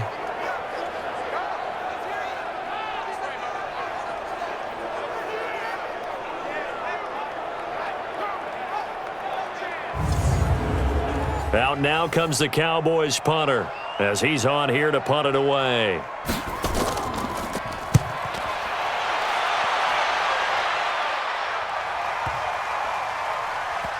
And a great job here. This is going to turn out to be a beauty. This is marked down at about the 3-yard line.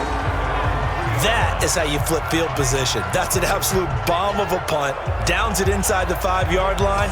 Absolutely ideal. From that position, you're hoping to get it down inside the 15, inside the 5. Superb. Joe Mixon and the rest of his offense making their way back onto the field. He's over 40 yards here in the second quarter. Been nice and effective for them, hasn't he? He has definitely been dependable, and really shouldn't underestimate what he's getting done here because anytime you're on a pace that's going to approach 100 yards, you've really done some damage in an NFL game. And now he's looking just to add to his totals. First down for the Giants as they pick up 12. I guess it's good we can't really read the mind of the defensive coordinator now, huh? Had him pinned back there deep, give up that run. Can't be happy. Yeah, whatever is in his mind right now, we probably couldn't say over the air. Back to Mixon on first down. And a short gain across the 15 to the 17-yard line. Fletcher Cox there for the tackle. It's 2nd and 8 at the 17. On 2nd down, Mixon. It's a gain of 6, moves him to a manageable 3rd and 2 situation. The Giants on 3rd down, 2 for 5 to this point. This time they face a 3rd and 2. Prescott found his target. It's Anderson. And he's going to get to the 31, enough for the first down. It's an 8-yard pickup and leads to a new set of downs.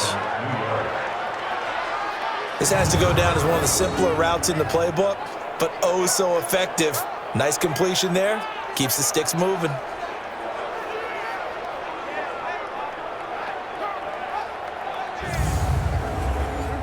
This offense finding its legs now. Here's another 1st and 10. Now they run with Mixon. Miles Jack there to make the tackle.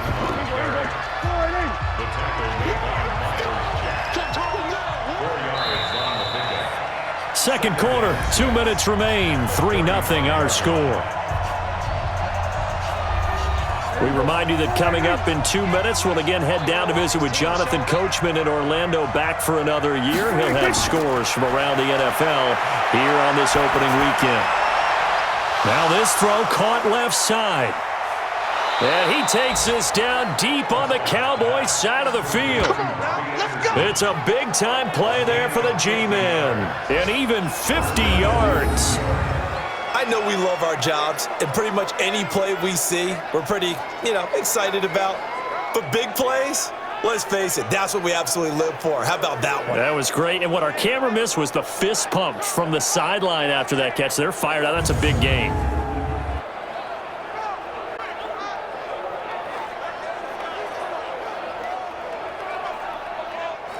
So after the big play, look at this, all the way down at the 15 now on 1st and 10. Here's Prescott. Nowhere to escape, and he goes down. Matt Milano. It'll go as a loss of about 8 as he gets in there to drop him. I know there'll be a little bit of criticism there because they went right back to the air after the huge pickup and end up getting sacked. That's often a play that you make. You feel like you've got momentum on your side. Unfortunately, the O-line failed to hold up to try to keep that momentum going. Sacks, a growing theme in this first half. This is 2nd and long. Now Prescott. He rifles one that's intercepted. Picked off at the 14. And he's going to return it to the 21-yard line. And that's a great example of ball skills right there, partner. You and I do a lot of games, and I can't tell you how many guys look to run with the football before they've intercepted it. So that's a nice job of focusing on the task at hand and coming away with the interception.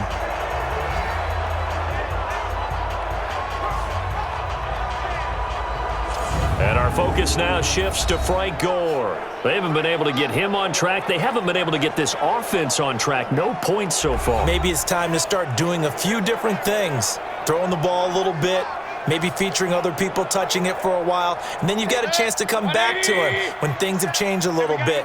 They have to make an adjustment. Well, still time for him here as we sit in the second quarter. Following the interception, Mayfield got his man there complete to Gallup. And down he goes, but he takes it up to the 40. Now the Cowboys going to burn the first of their timeouts as the stoppage will come with a little under a minute to go in this first half. Play action now. Here's Mayfield. And this will be incomplete. Physical play on the football there, and it's 2nd down. So 2nd down and 10. Once again, they'll go from the 40. Mayfield to throw it. And his throw is going to be incomplete. Well, the spark that ignited the Cowboys-Giants rivalry goes back to 1960 when Dallas's first head coach and former New York Giants assistant Tom Landry brought his 0-10 rookie squad into Yankee Stadium. That game would finish a 31-31 tie, the only non-loss in the expansion Cowboys' first season. 6 decades later, still one of the most heated rivalries in the NFL. Heck, even Cowboys head coach Jason Garrett spent 3 seasons in a Giants uniform. And Dallas leads the overall series, including the last 4 meetings. Let's see what our player spotlight feature has in store with Dak Prescott. And I guess the question, Charles, is what's the formula for keeping him better protected? Because as we see, the protection, it struggled. And normally what you get is renewed determination. When the big guy gets hit, that usually sparks people. Hey, we can't let this happen anymore. They take it personally. He's not supposed to be on the ground, but that hasn't been the case so far in this game. So maybe they've got to figure out how do they get rid of the ball faster to help out the offensive line so he doesn't get hit as much. And we'll see if they can keep him off the ground now going forward. Prescott now 8 of 11 in this first half. He's got it 1st and 10. Out of the gun, here's Prescott. And that's going to be incomplete. Too tough to hold on to that one. It's 2nd down. After the incomplete pass, here now is 2nd and 10. To throw is Prescott. It's brought in by Janis. And a gain of 4 gets him right to the midfield stripe. The Giants going to burn their 3rd and final timeout as the clock will stop with 21 seconds to go here in the first half. Now they'll try to convert on 3rd and 6 after the 4-yard completion. Prescott now from the 50. He finds his running back, Mixon. And they're well past midfield, just a yard or two shy of the 40. And he's going to have another first down here as the tackle's made at the Cowboys' 41-yard line. And we see another pitch and catch there to the running back. This position just continues to evolve. They become just as critical to the passing attack as a lot of receivers, tight ends, because their ability to make people miss in the open field can really generate big plays for an offense. All right, Brandon, thanks very much. And welcome back to football, everybody. We've got a full slate of 16 games here to start the new season. So let's take our first trip around the NFL.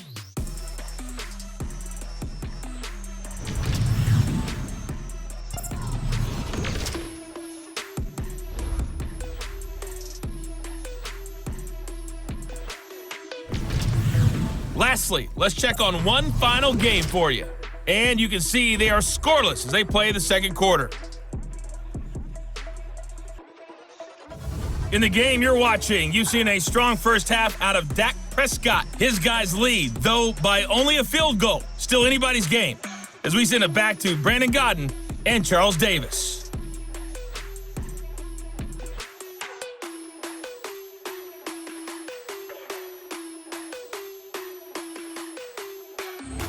Thank you, sir. A field goal separates these two teams as we come back for this second half. We'll see if week 1 fatigue becomes any kind of a factor as we are back underway in the second half. Yeah, he'll get it up across the 20 to the 21-yard line. Let's go! New York set to take the field. They have the lead now. They'll be looking for some separation here as we begin the third quarter. I like the way you term that, because now I think they go a little bit deeper into their playbook. They like what they did in the first half. That worked okay. But in order to get the separation that you just talked about, change things up a little bit. Change your tendencies, try and hit them a little bit more with some things they didn't see in the first half. See if they do just that. From the 27, Prescott. It's a short one here, complete to his tight end. 4 yards on the completion, and it sets up a third down. They give to Mixon to try to pick it up. He's not going to get there. That won't even be close. It was blown up in the backfield. A loss of a yard, and it brings up 4th. And plays like that are exactly what this defense needs here early in the second half to give it a little spark. I think their halftime adjustment, what they talked about, maybe it was just a little inspirational speech. Who knows? But looks like they're ready to go. Here's Lachlan Edwards now as he's on to punt for New York.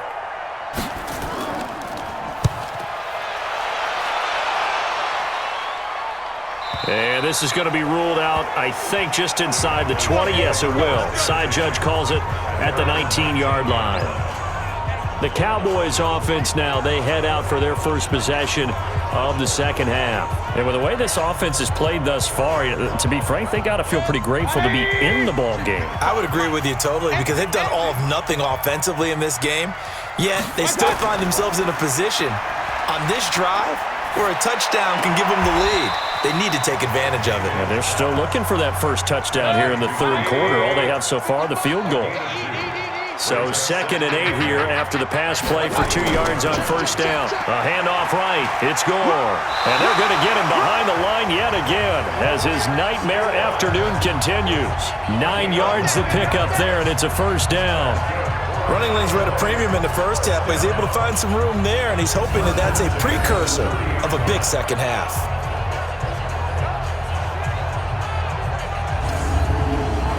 So 1st and 10 now from the 30.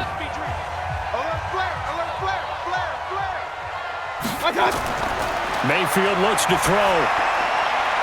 Throwing left side, it's complete.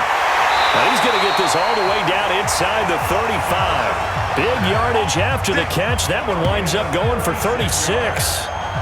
Well, partner, I'm not sure how this drive's going to end, but how about the way they flip field position there? A nice attacking play that picked up a heck of a chunk of yardage.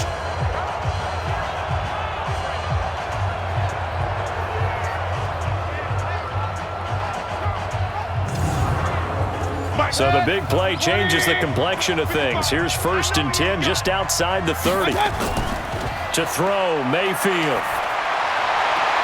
And this one brought in by Sanu. And they'll have it in the red zone before he crosses over out of bounds. It's a gain of 16 and the Dallas 1st down. People worry about throwing the out route because often it can get jumped, and that can turn into either an incompletion or an interception. But not on that one. Everything came together, and he catches it and goes over the sideline. Took till the second half, but finally a red zone opportunity here. 1st and 10 at the 19. Now Gore. And a good gain here of 9 from the 19 down to the 10. That's it, baby. That's it. Big hit. A gain of 9 brings up 2nd and 1. On 2nd and a yard.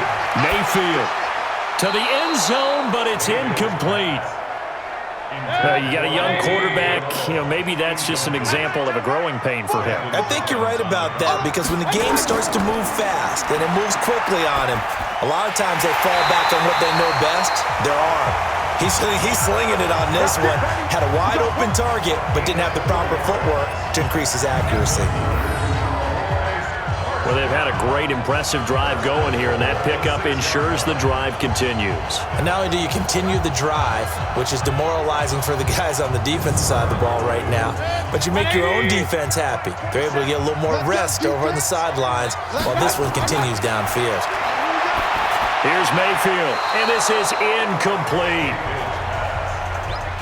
They come up here with another shot from the 6-yard line, and it's 2nd and goal now. And here's carry number 10 for Frank Gore. And a minuscule gain of maybe a yard from the 6 to the 5. The 2nd down play, not much better than the first, just a gain of 1 there. Now Mayfield on 3rd and goal. That ball is caught. It's Gallup. Touchdown, Cowboys. A 5-yard touchdown catch. And the Cowboys have taken the lead. On those slants, everything happens so quickly. What makes it work? The timing between the passer and the receiver. In this case, a slant route ordinarily is probably about 3 steps before you go on the slant. In this amount of time, I think it was a 2-step deal. Boom, put his foot in the ground and got inside for the pass. Got inside for the pass, got inside for the catch and the score. Oh, this is blocked. This is going the other way. The big fella. He's at the 50. He's at the 30. Past the 20. And he takes it the distance across the goal line for 2 points. All I know, partner, is that with every play call that came in, there was a little discussion about, hey, we can seal this bad boy. We can really put ourselves in a great spot to take total control. And yet they find a way to cough it up. Yeah, the 2-score game opportunity eludes them, and now a chance for the other side to come back here. Yeah, that means defense has to go out there and make some plays themselves. So we call sudden change. Let's see if the defense is mentally ready to take care of it. They'll bring it back to just about the 25, call it the 24-yard line. And now out come the Giants. Their defense has done the job. Now it's the offense's turn as they've got it 1st and 10.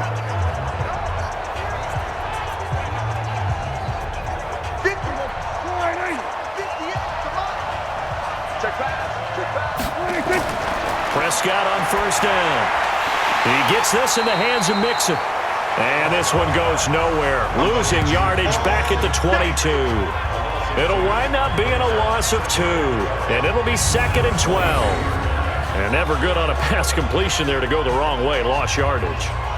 No, for some reason it seems to work better when you throw it downfield or you can move the ball downfield running it that way, doesn't it? But in this case, if you're the defensive guys, you're energized, executed well, and you caused a lost yardage play. That's going to feel good and look great in film. 2nd and 12 after the 1st down pass play went backwards for 2 yards. On the run, it's Mixon. And that one blown up quickly as he's going to be stopped before he could even get started. They'll wind up losing 3. And now it's 3rd down. Anytime you call an inside running play, you just know there should be a lot of congestion there. You're counting on your offensive line to take control of the line of scrimmage. That didn't happen in this case, and that play got bottled up.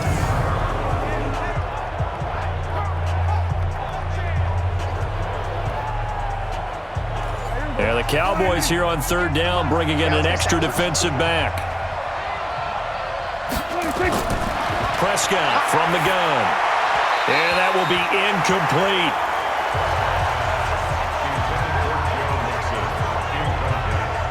Well, we're into the second half now, and this is an offense that continues to struggle to sustain a drive. Looks like they're just totally out of sync, whether they're running the ball, passing the ball like we saw there. I don't know. The rhythm seems off. Here's Lachlan Edwards now, as he'll punt it away for the 4th time today. Averaging over 50 yards a punt so far as this one's away. That'll be a 48-yard punt, 1 yard on the return. And the offense will take over with a new set of downs.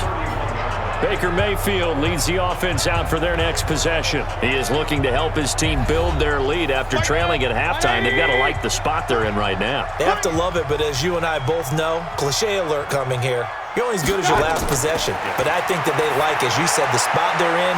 And it's a fumble. And the Giants have it. It's picked up. And they have the football and will set up shop at the 33-yard line. The psychology of the game never ceases to amaze me because you would think there would never be a fumble from what we hear from coaches all the time, right? And how much they practice not fumbling. Practice it, preach it, talk about it all the time. You would think no one would ever turn it over. Yet they are humans out there running around, and we just saw another one. Opportunistic by the defense. Now Dak Prescott and the offense heading back onto the field. He's hoping to channel his first half play. They had the lead at halftime, was playing well. Flip the script here in the third quarter a little bit. I think he misses the Pee-wee days, you know, when you just got the orange slice at halftime, right? And remember, there weren't any real adjustments then, right? You weren't looking at some tape, right? You weren't looking at stuff off of the surface tablets. You just went back out and played. Right now, maybe the adjustments have caught up to him. We'll see. Maybe he just needs a couple orange slices here for this drive. If you're a selfish player and you're throwing the ball, you're cool with the completion. Maybe not so cool with the yardage loss, though, huh? Yeah, you went backwards on the yardage. Hey, it kind of works like a sack for the defense there. Yeah, it's a really big play for them, right? Able to figure it out, sniff it out, and finish it off. Looking to throw again on second down. Prescott. In danger of squandering their great field position as they come up on a 3rd and 7. From the shotgun, it's Prescott. Open man is Anderson. 5th catch of the afternoon, and that gives him a first down. It's a gain of 20. First down, Giants.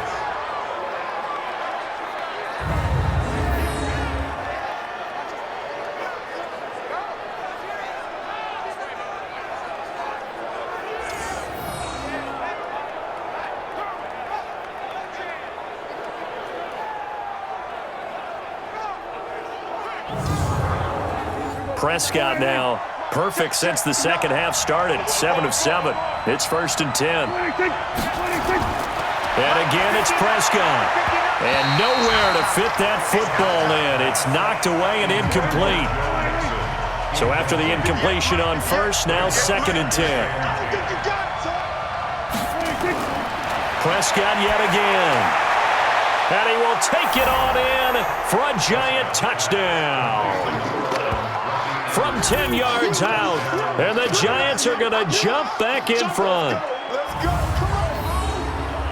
A lot of people might call this backyard football. Sometimes just understanding who you've got out wide and who you're going to throw it to. Give him an opportunity to go up and make a play, even when contested. Looks like that one worked out pretty well. The trust factor, in effect.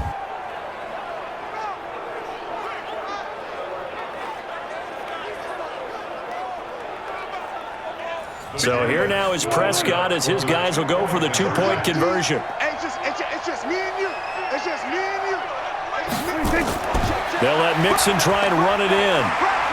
And he will find the end zone here, and the lead moves up to 7.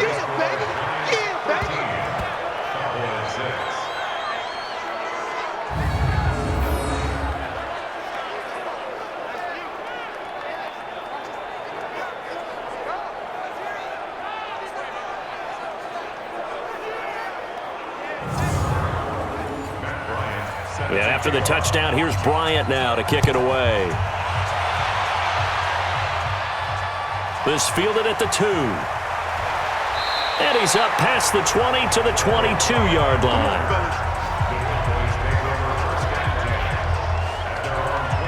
And now here come the Cowboys. And last time, not only the turnover, but that turned into 6 points. They got to make up for that here. We always hear about empty possessions, but some are worse than others. You can have an empty possession, punt the ball away, get yourself set to play defense, but when you turn it over, it changes momentum, and when they take it downfield and punch it in on you, that's a bad possession all the way around. Yeah, but you're hungry to get back out there, aren't you? You better be, because otherwise, it's going to be a long day for you. Throwing again on second down. Mayfield. He's got Dallas Goedert, his tight end, over the middle. Over 100 yards receiving for him now in the opener, and it's a first down. On first down, it's good. A gain of 3, second down. 3 yards on that last carry. Here's 2nd and 7. Throwing, Mayfield. He's got Gore. And he'll go down right around the 47 this time. That one, a first down pickup of 8. Mayfield on first down. Complete. Smith has it. Give him a couple on the catch. It's 2nd and 8. We are through 3 quarters here on NFL Kickoff Weekend. We'll return with more after this. You're watching the NFL on EA Sports. 180!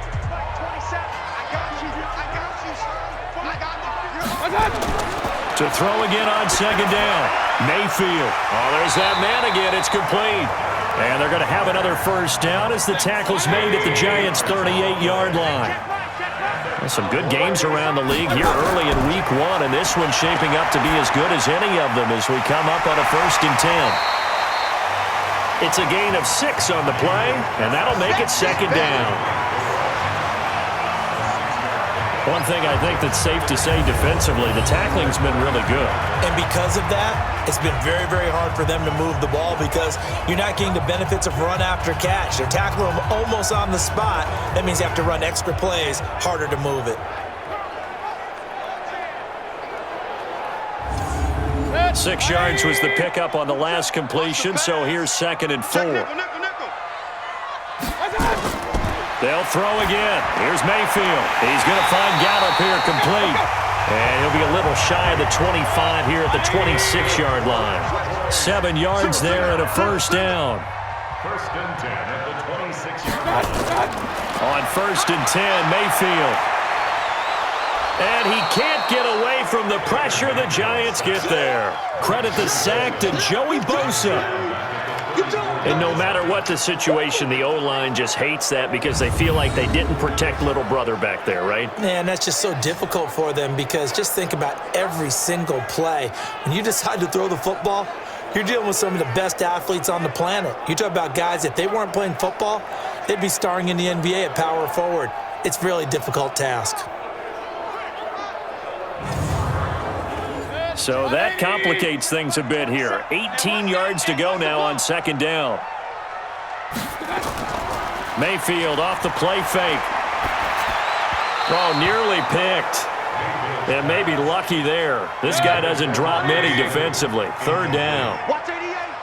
An incomplete pass on that last play, and that means they'll need to come up with something here on 3rd down. Mayfield now, and he checks this one down to Williams. 7 yards on the play, and that's going to make it 4th down. That's certainly playing down and distance very well by the defense, isn't it? Take whatever you want underneath, by all means.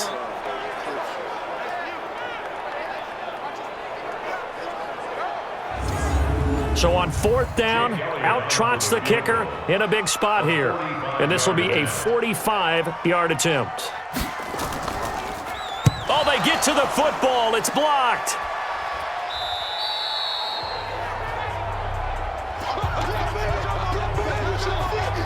Let's see what our player spotlight feature has in store with Dak Prescott. And maybe he's starting to wave the white flag a little bit. He's playing pretty well, but the pressure, it's got to him. Has to find a way to step around it, step through it, or just handle it. Because as you mentioned, he's having a pretty good day overall. Just the hits keep coming and taking those sacks. That's not the way that they want to finish a ball game with their quarterback on the ground so much. That's caught inside the 20. And he takes this down deep on the Cowboys side of the field. A big play there for the Giants. 54 yards. Excellent execution, and now they're set up nicely. Are they ever? Red zone? I wonder what the next play call is going to be, because after a big play like that, a lot of teams like to use the momentum to launch another one.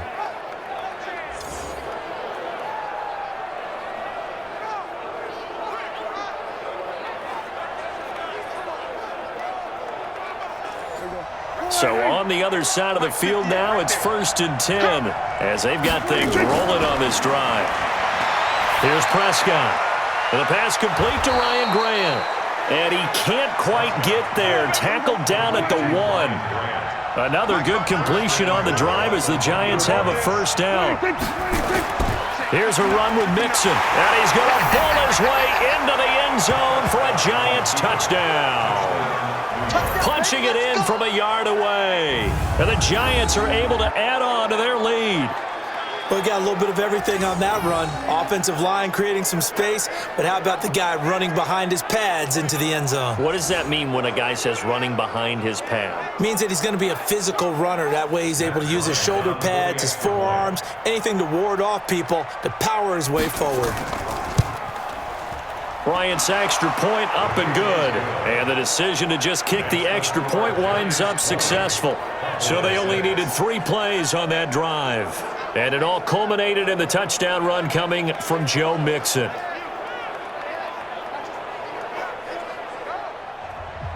And after the touchdown, here's Bryant now to kick it away. This fielded a few yards into the end zone. And no run back here. This will be a touchback, and it comes out to the 25-yard line. And now Dallas gets set to take the field. Last time they had a little bit of a special teams breakdown. The field goal was blocked. Yeah, and everything has to be precise in the kicking game. Snap, hold, kick. Obviously the blocking to keep people out. So what you really want to do is get in there and get 6 points and take the pressure off of those guys. Mayfield now looking to throw on first down. And that is incomplete. He couldn't hold on through the contact. Brings up second down. An incomplete pass leads to 2nd and 10 from the 25. Now a delayed give to goal. And he's going to be brought down by the face mask. Here come the flags. This is going to get him a first down. Well, when you're leading in the 4th quarter, that's not the penalty you want. Not at all. And now your discipline comes into question. Having poise this stage of the game, you can't have those kind of plays. And now it's 1st and 10. A big mistake, especially when you factor in the personal foul yardage. Working out of the gun. Mayfield got his man there complete to Gallup. And he'll be taken down, but not before he works it past the 50. 11 yards and a Cowboy first down. A first down throw for Mayfield. Caught by Cobb. Now a loose football. The ball comes out. And the defense not able to get it. From a defensive perspective, what's that moment like when you realize the ball is loose? It is a moment where all concentration goes right to the football. This is something you've talked about in all your preparation for the game. You probably talked about this training camp. Knock the ball free, take it away from the other team, and now you have that chance. There's a little bit of deflation when they end up recovering it. They knocked it free, but couldn't take it away. Looking to throw again on second down. Mayfield. And they'll be inside the 35 now at the 34-yard line. 6 yards to pick up, and that's a first down. First down, Mayfield. This short throw caught by Goddard. 2nd and 5 after the 5-yard completion on first down. It's a gain of 5. And again, it's Mayfield. He's got Smith here. And he'll be out of bounds, able to get it down to the 25 there. 4 yards on the completion, and it sets up a third down. On 3rd and 1, here's Mayfield. And he'll find Hall. And he gets it all the way down inside the 10 and mark him at the 5. So much for the run on 3rd and 1. Instead, it's a big chunk in the pass game. First down. In a 2-score game, obviously, every play, every third down, like we saw there, magnified. Big pickup. It was a huge pickup. What they really want, though, is to not even get to 3rd down. They've got to maximize time and conserve as much as possible. 1st and goal, and they got to be thinking a chance to get right back into this football game. Going to the air again with Mayfield. And that's going to be knocked away in the end zone. It's incomplete. The rookie from Michigan there defensively. That's Devin Bush making the play. 2nd down and goal. Mayfield. It's complete. It's Gore. No yardage to speak of whatsoever. Leads to a 3rd down. This has been a long drive. You got to figure a field goal would be a letdown. Can they convert now on 3rd and goal? Here's Gore. And the hole closes quickly here. He can fight only to about the 4. Only a yard on the pickup there, and it's going to bring up a 4th and goal. Well, look at the clock. You're down 2 scores. Have to go for this, don't you? And they thought that as soon as they took over possession. It didn't matter where they were on the field. They were always going to be in 4-down territory. Backed up, in good situation, it didn't matter. So they've been preparing for that on their play sheet the entire time. And he's got it. And just shy of the goal line as he's out of bounds right at the 1. They're turned away on 4th and goal. And this Giants defense able to come up with a goal line stand. So now with a 2-minute warning coming up fast, that puts a mammoth dent in their comeback hopes. I like how you phrased it. It's a dent because there's still opportunity. They've got to get the ball back on defense, obviously twice. But guess what? This thing is not close to being over. They need to go ahead and play it out. Not over. As you said, 2-score game still. Robbie Anderson making his way back onto the field. And I know that they've double-teamed him a couple times, but not a ton. Whatever they're doing isn't working. He's up over 100 yards. We'll see how they adjust. And when they do that, they weaken their defense in other places as well. And how many times have we done games where we've seen a guy have a big game like this? But it's usually not by himself, is it? Right. Usually it opens it up for other people to have big games as well. Give them 18 there, and the Giants have a 1st down. Something to watch here in week 1 of the season, tackling. Because you and I both know that in the preseason, a lot of these guys don't play a whole lot. Plus the intensity and the speed really ratchets up on opening week.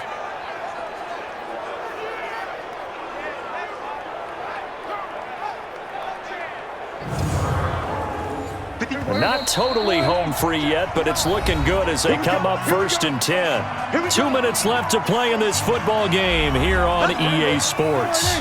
So it's Giants football here as we welcome you back. And you'd have to figure they're just looking to burn these final 2 minutes away and get out of here with a victory. Here's a throw out wide to Anderson. And now right out of the 2-minute break, we'll get a timeout used defensively with 1:56 to go. So the opening play of the drive goes backwards. Now they'll come up on 2nd and 12. Well, Prescott here to throw.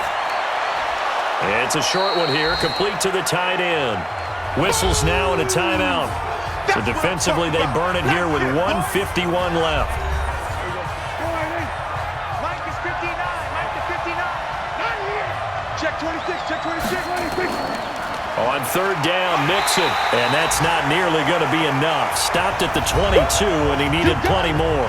The Cowboys signal for their 3rd and final timeout as they'll head to the sideline and talk over what to do next. Here's Lachlan Edwards now. He's been terrific so far. And this punt goes out of bounds, and it'll be marked inside the 40. Let's go. Mayfield and the offense now. Down by 2 touchdowns. Just over 1:40 to play. It's been a struggle to score all day, and now they need to do it twice here late to have a chance. So good starting field position for them here as they come up 1st and 10 at their 36-yard line. Now the first play of the drive there is incomplete. They'll try again from the 36 on 2nd and 10. Now Mayfield. Pressure comes and down goes Baker Mayfield. Joey Bosa in there to take him down, and the clock will roll. Mayfield. Remember, throughout my career here, defensive coaches always say, guys, you got to earn the right to rush the passer. Well, they put themselves in a great spot with this big lead, and they know they've got to throw the ball. These pass rushers have to be salivating. It is pin your ears back time indeed. This defense was definitely alert to the possibility of the deep ball, and they were more than ready for it. They've got the lead, fourth quarter. Maybe can expect more passes like that downfield. To throw, Mayfield. And this is intercepted, and that should do it. Picked off by Darquez Dennard. Keelan Cole, the intended target. So many times we end a game, and as we're recapping it, we're talking about what offenses did and how they won the game. Let's flip this one over. The defense, they frustrated the offense the entire ball game. That's why they're walking out of here with a victory. And they're going to love to walk out of here with that as their final act, that interception. Good way for them to end it. New York set to take the field. And with the defense out of timeouts, powerless to stop the clock, this should just be a couple of kneel downs. It's going to be a long day. It's going to be a long day. Shit. And the Giants will kneel it here out of the victory formation. Hey, we got 4.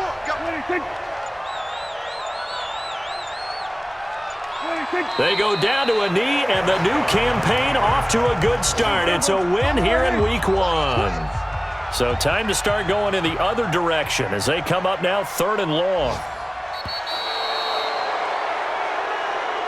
So a victory here for the men in blue, the New York Giants. And with that, our journey begins, Charles. Week 1 in the books. Going to be a great season. Oh, man, so much to look forward to. Isn't it nice to get a really good game right out of the gate? Preseason behind us.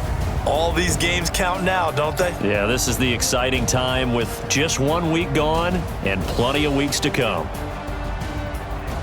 So for the Giants, not much to complain about here. They come in and steal a victory in a tough place to play on a Sunday night. And they will head back home next week. Meanwhile, for the Cowboys, they go down to defeat here in the opener. And they'll try to rebound next week on the road in Washington. And for Charles Davis and our entire crew here at EA Sports, I'm Brandon Gaudin saying so long, everybody.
Hey, everybody, it's the coach. You're tuned in to Sunday Night Football on EA Sports. We're just about set to get started, and this ought to be a good one between the Pittsburgh Steelers and the New England Patriots. I'll join you again at halftime to look at some of these stats and scores from earlier this afternoon. But for now, it's Sunday Night Football. And on the call, as always, Brandon Gaudin and Charles Davis. From the area known as Patriot Place, EA Sports set for football at Gillette Stadium in Foxborough. Nothing like the fanfare of introductions to an NFL game, and that was in evidence a moment ago. Fireworks, pyrotechnics, you name it. This crowd is ready as their guys get set to match up between the Pittsburgh Steelers and the New England Patriots. So happy to be with you, Brandon Gaudin and Charles Davis, and we thought it would never get here, but here we are back together. It's opening weekend of the 100th season in the NFL. So much football to talk about. That's our main focus. But how about how much happened in the offseason? Rules changes. Overtime rules were discussed in a big way. Some superstars changed addresses. There's a whole lot to talk about in the NFL in addition to this game we're getting ready to watch.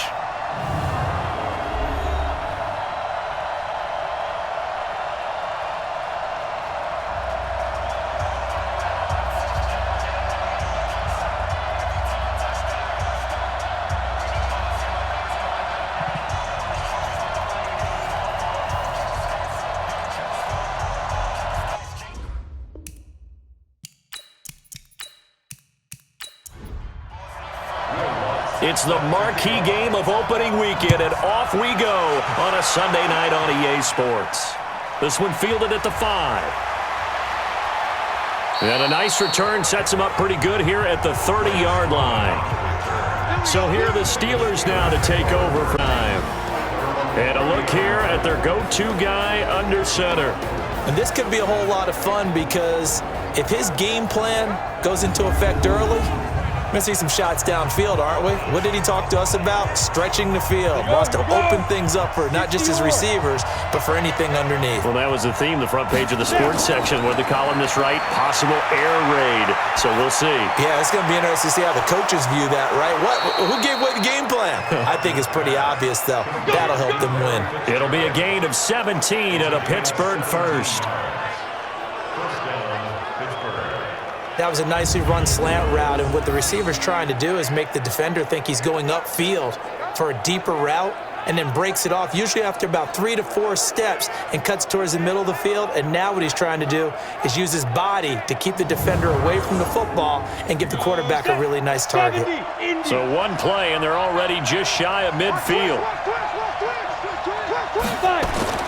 Operating from the gun, Hodges. He'll get that one complete to Connor. And he's down right around midfield after a gain of 2, maybe 3. Give him 3 on the play, and it'll be second down.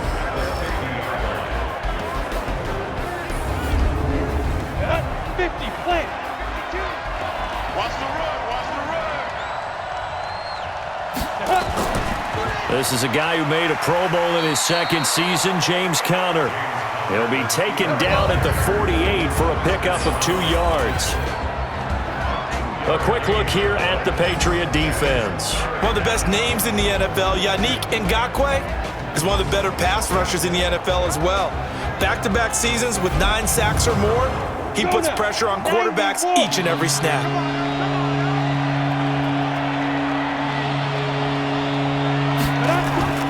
On third down, Hodges, and he's got Fitzgerald.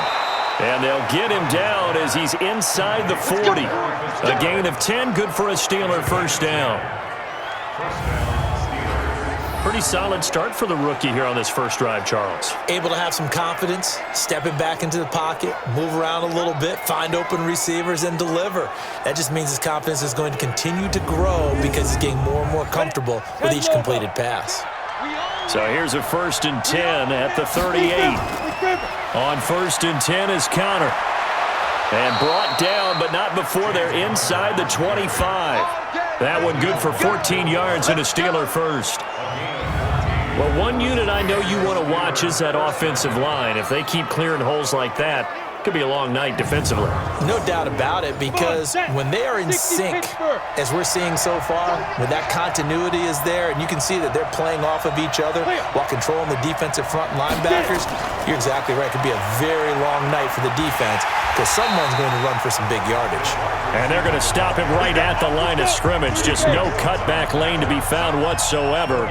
2nd and 10. On 2nd down, Connor looking for space. Well, I think that's what they're going to need to do here in the first half. You've got to take some pressure off of this young quarterback, and no better way to do it than to establish the running game early. And he goes down. It's a Patriots sack. That's what I'm talking about. Well, it's about how teams are so competitively matched, and you just want to make those plays that give you an advantage. How about right here? The difference between letting them score a touchdown versus holding them to a field goal, that's absolutely huge with the play he just made. And you know he hated taking the loss there on third down.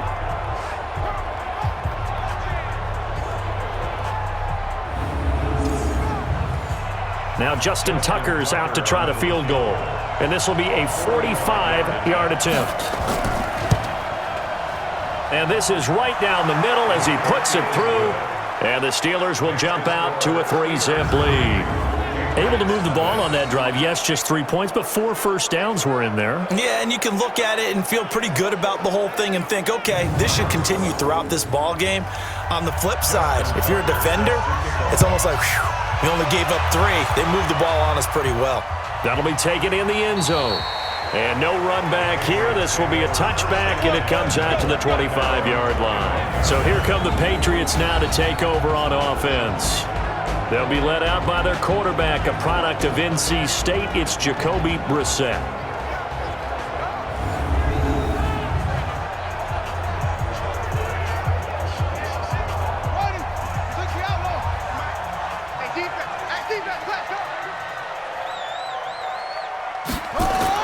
Brissett on first down. Well, that's complete to Sanders. And he'll get this from the 25 to the 30 for a pickup of 5. 5 yards on the catch there, brings up second down. And now we take a peek at the Patriot offense. It's hard to know who exactly to feature when you do a Patriots game, but in this case, we're going with James White, the running back out of Wisconsin. Highest receiving and rushing totals in 2018, just under 1,200 yards. Remember a few seasons ago against Atlanta in the Super Bowl? He had an MVP-esque performance. 5 yards on first down, but now just a 1-yard pickup there on second.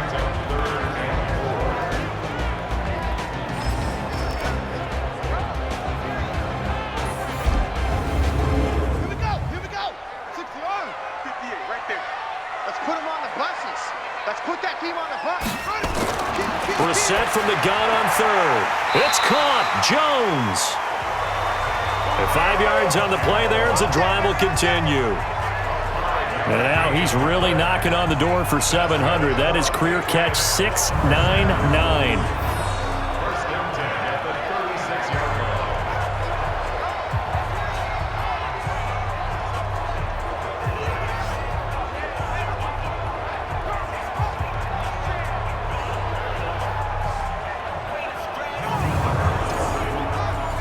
So from the 36 now, first and 10.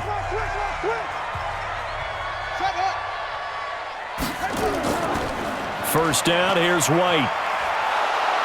And that play is blown up, losing yardage back at the 35.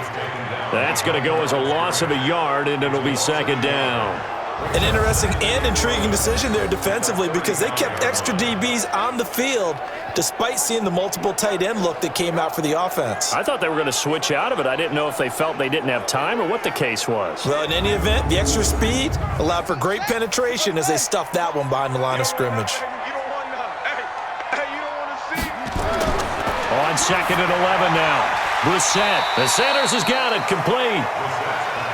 6 yards is the pickup, and that'll lead to a third down. It's a gain of 6. Brings up third and 5. Brissett off the play fake to White. And he's got Snead. And he's going to get this all the way down inside the 35. And they're going to have themselves another first down as the tackle's made at the Steelers' 33.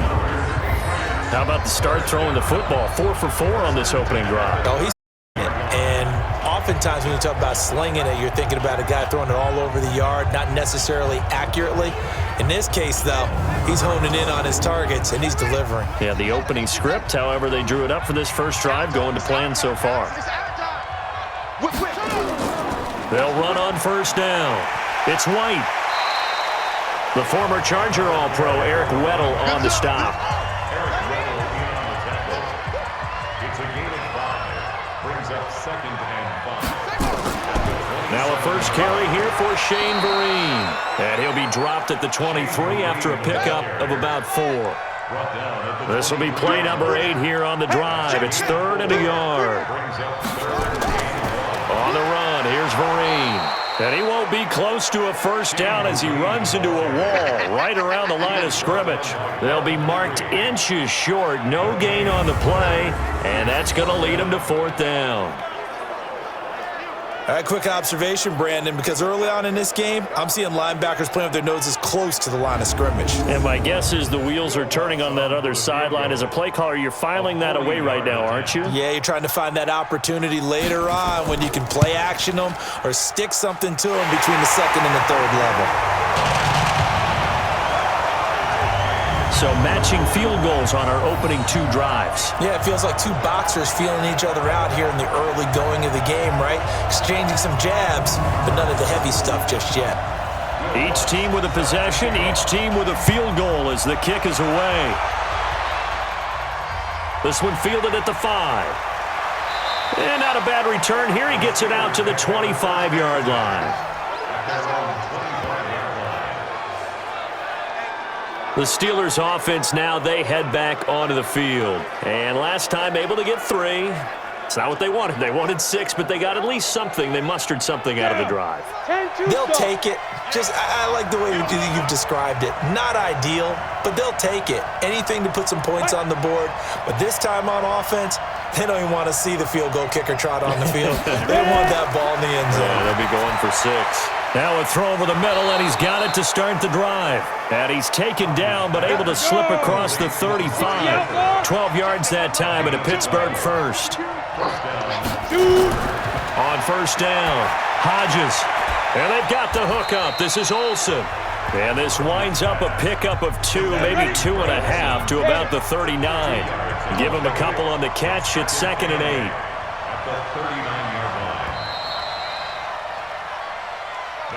These 2 teams all tied after 1. Steeler football here to begin quarter number 2 as they've got a 2nd and 8 forthcoming. Ready, 8, read. You can't block me. You can't block me. Cut. You can't block me. Let's go. On 2nd down now, it's Connor. It's a gain of 6, moves him to a manageable 3rd and 2 situation. Let's get it.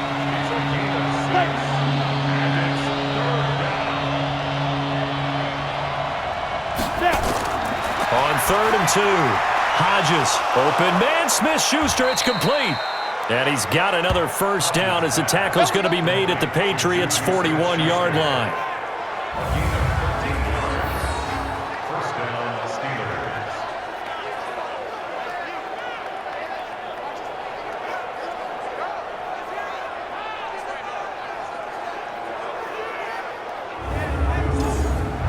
Here we go. So into Pat's territory now. Here's 1st and 10 at the 41. They'll run it here. This is Mark Walton. And the result here, a pickup of 8. Leaves him with 2 to go on 2nd down. 8 yards on the pickup. Brings up 2nd and 2. On 2nd down, it's Connor. And this Patriot defense up to the challenge once more as they again stop him behind the line. You mentioned very early on the need to establish a running game for this young QB. They really haven't been able to do that, though, in the first half. So that means what in halftime? Adjustments time, right? Figure out what they are, figure out the things that they really want to accomplish, and who to run behind. Which are your better blockers? Find those guys and get in that direction. The Steelers on 3rd down. They've been okay, 2 for 3 thus far. This time it's 3rd and 3. And that play is blown up, losing yardage back at the 35. A loss of a yard, and it brings up 4th. A pass for negative yardage, obviously no good. Maybe he shouldn't have thrown it, or maybe he shouldn't have caught it. And I think we were seeing it at the same time, weren't we? Maybe you let that one go, right? Because you can see the lost yardage about to develop, but that goes against every instinct of a receiver. They're taught to catch everything. So it's really hard to be mad at him and yell at him for trying to make that play. And his kick is absolutely perfect. And they will take the lead here in this battle of field goals at 6-3. Tucker, a career 70% success rate from 50-plus. Just incredible. And the All-Pro is money from distance again there. They ought to give him 4 points for field goals from some of the distances that this guy makes them from. This fielded at the 2. And a pretty good return here. He'll be stopped just shy of the 25 at the 24-yard line. Out comes the New England offense to see what they can do this time. And after the field goal last time, we'll see what they can get here. At least they got points out of the last drive, Charles. I never met an offensive coach that didn't want to drive to end with a kick. Most of them wanted to end with a PAT, right? In this case, a field goal, they'll take it. Way better than the alternative, which is a punt. Yeah, but you met fan bases that wanted that, that weren't happy with that field goal. I haven't met a fan base yet that wants to drive to end with a kick, other than the extra point. That's it. Michael Bennett's versatility, being able to play any position along the defensive front, allows him to make those types of plays. He finds good matchups and gets into the offensive backfield. And there it works for a tackle for loss. A 3-yard loss to start the drive. They'll look to make that up and then some on 2nd and 13. Now Brissett. This is White on the screen. And he goes nowhere. He'll lose yardage back at the 17. He lost 4 there, and it's 3rd down. Now that screen there on 2nd down certainly didn't develop how they had hoped. Is that one they should have even tried, or is that one the quarterback sticks in his pocket? I think the latter. I like what you said there, because trying it is one thing. We can second-guess just about every call. But in this case, when you realize it is broken down, just throw it at the feet of your intended receiver so that no one can pick it off, right? You don't have the ball tipped up in the air, and you come back and try and pick up the 1st down on 3rd down. That way you don't lose any yardage. It's 3rd and long for Brissett. Jones has it. They'll wind up with 17 on that one, but they're still a bit short here for 4th. That reception, it brings him up to the 700 plateau. He's at 700 career NFL catches now. And that club in baseball, a rather exclusive club and one we talk about all the time. In football, puts you in the top 50 all-time range. Not so bad either. On 4th down, here's Brian Anger now to kick this one away. Greg Stroman back deep waiting for it. He steps into this one, and this is a rocket. And a little too much mustard on that one. It hits a couple yards into the end zone. A missed opportunity there maybe to pin him back. The Steelers offense now, they head back onto the field. And fortunate to get points on the board last time. They had to hit a really long field goal to do so. The kickers in today's game are so good and so skilled and hit from distances that we almost start to take them for granted. And we can't do that. That's a long field goal that they got 3 points out of. They've got to feel good about that, and they've got to make sure they love him up because he's helped them out. Yeah, now we'll see if that offense can put 6 on the board here. We'll see. One thing to keep in mind, partner, especially in the second half, when you've got a running back of this size, of these dimensions, I can just tell you, attrition does set in for a defense because you're excited about hitting him in the first half. Maybe not so much in the second half, and some of these shorter gains turn into bigger runs later. And he is met quickly in the backfield. Down he goes, folded like a lawn chair. It'll go as a loss of a yard, and it'll set up 3rd down. I know when I was a kid, I always got real excited when I saw those lateral-type runs. But the best backs that made it happen, they put a foot in the ground and just go. That didn't happen there. That play got swallowed up.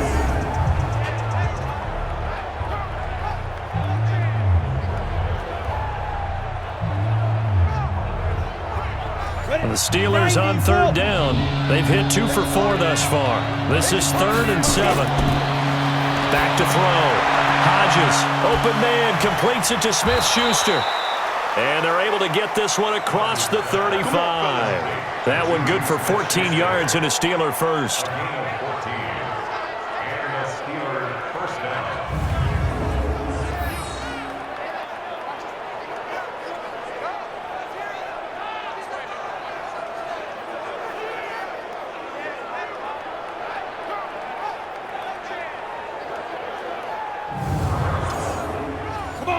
Line of scrimmage, the 37 on 1st and 10. Looking to throw. Hodges, and he fires one incomplete. Amari Cooper, the intended target, and that'll bring up second down. Back to the air on second down. Hodges, he's got his man. It's Andrews. That one good for the completion percentage, but no gain. It'll be third down. And the Steelers on third down. They've converted 3 out of 5 thus far. This is 3rd and 10. Back to throw. Hodges, that's complete to his running back, Connor. And he'll be taken down, but not before he gets into enemy territory. That one good for 14 yards and a Steeler first.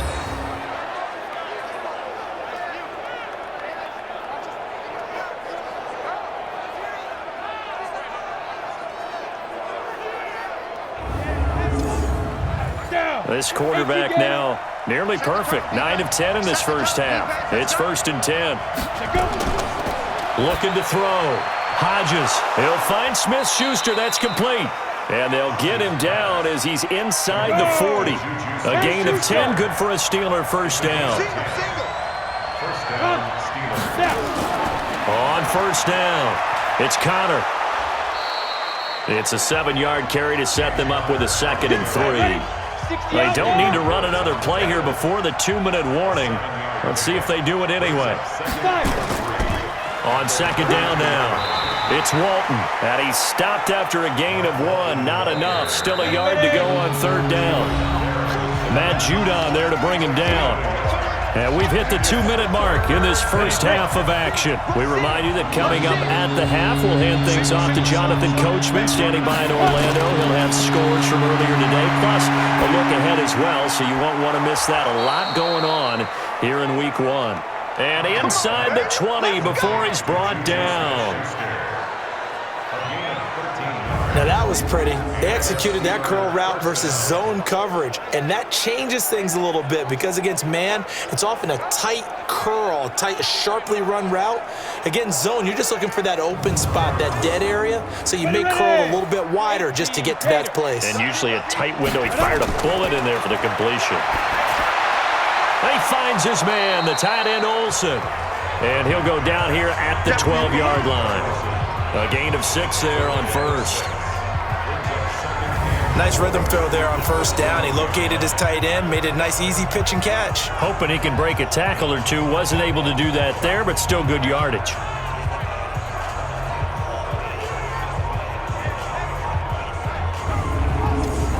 Six yards was the pickup on the last completion, so here's 2nd and 4. 2nd and 4. This will be caught at about the 5. And the stop will come inside the 5 at the 4. Now the Steelers use the first of their 3 timeouts as they'll stop it with exactly a minute to go before halftime.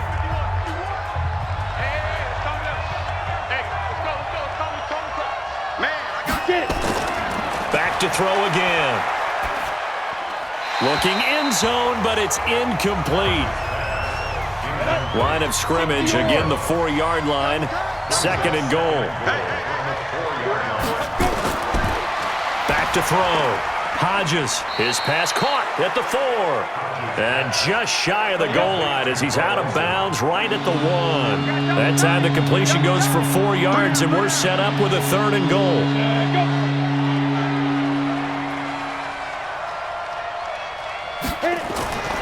From the gun on third down. Hodges to the end zone, but it's incomplete. So it's been a long drive. They've held the ball for quite a while. Now what do you do here? Well, to me, at this stage, after this drive, this close to the goal line, 3 points would be a letdown. I'm going for it here. So now the field goal unit trots out there for the 3rd time from the right hash at a bit of a tight angle. And Tucker's kick right there. It's good. And the lead will increase to 6 now. It's 9-3. So that one is his 3rd of the game. Now, if you're wondering, that's only halfway to his career high, as he once had 6 field goals. Brandon, 6? Let's hope we don't get that again, please. Can we see a few touchdowns here and there? That'd be nice. This is taken at his 4. And he'll take it up past the 25 to the 26-yard line. Now the Patriot offense set to take over again. And you have to figure they won't just sit on the football here in the final minute. The way things have gone, they need to try to make something happen offensively. But maybe they should. Maybe they should sit on it here because of what you just said. They haven't made anything happen offensively. Getting ready to go into the half, give them a chance to take a deep breath, exhale a little bit, and start over. I don't know if this is the time to push it myself. Yeah, right now under 100 yards of total offense. Now the Patriots going to use one of their timeouts as the clock will stop with 37 seconds to play in this first half. This is the tight end fan. And they get him down, but not before he takes it across the 40-yard line. Now the Patriots will use the second of their timeouts. On play action, Brissett. He's going to let this one go deep. And that is incomplete. Showed off strength there, but to no avail. Second down. Off the play fake. Here's Brissett. Snead's got it. And he takes this one down almost all the way to the 30. Here we go. Here we go. Here we go.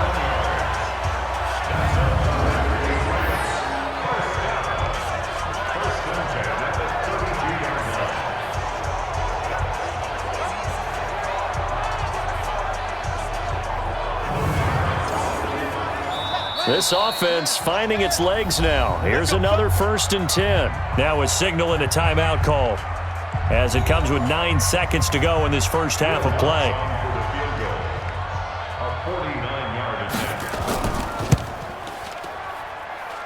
And this one looks good. It is good. Right down the pipe.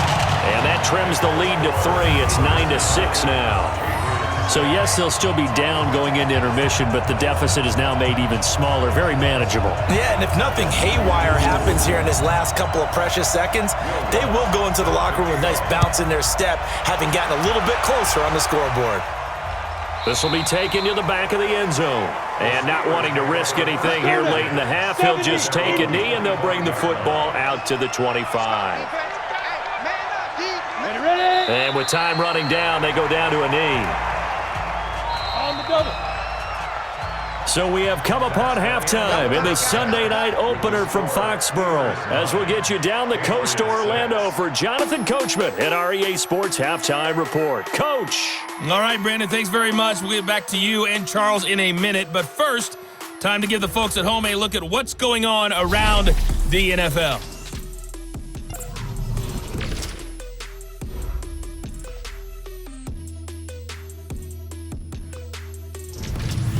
Next, we head off to check out another game.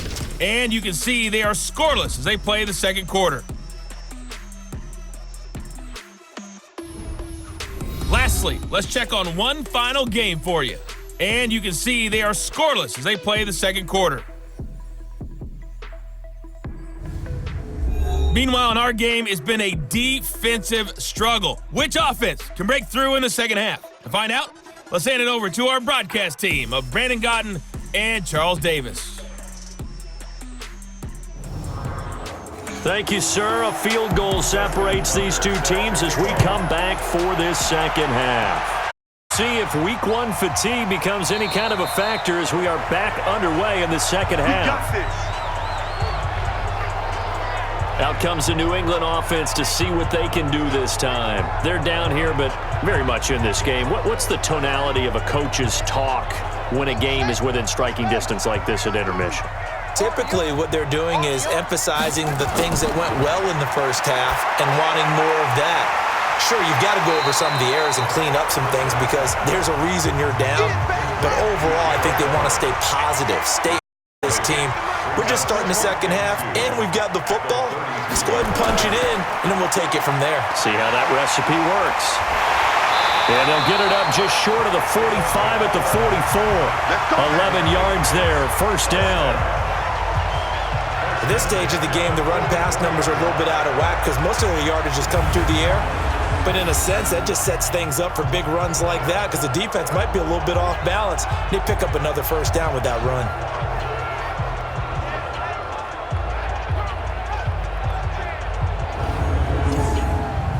Back-to-back good plays have them on the move on first down.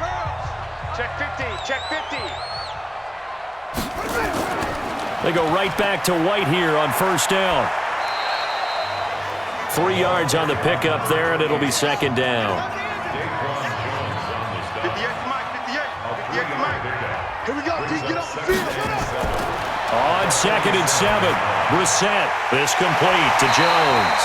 And they're going to have themselves another first down as the tackle's made at the Steelers' 42. Operating out of Steeler territory now. Here's 1st and 10 at the 42-yard line. Here's a run on first down that doesn't accomplish anything. In fact, he's going to be tackled behind the line for a loss of 1. It'll be a loss of 1, and that'll bring up a 2nd and 11. Sometimes with the running game, you've just got to stick with it. Look, it's the 3rd quarter, no time to panic. But that also doesn't mean you just do it the same way you've been doing it the entire ball game. Maybe change up some blocking assignments or run a few different plays, but stay with the overall essence of the running game.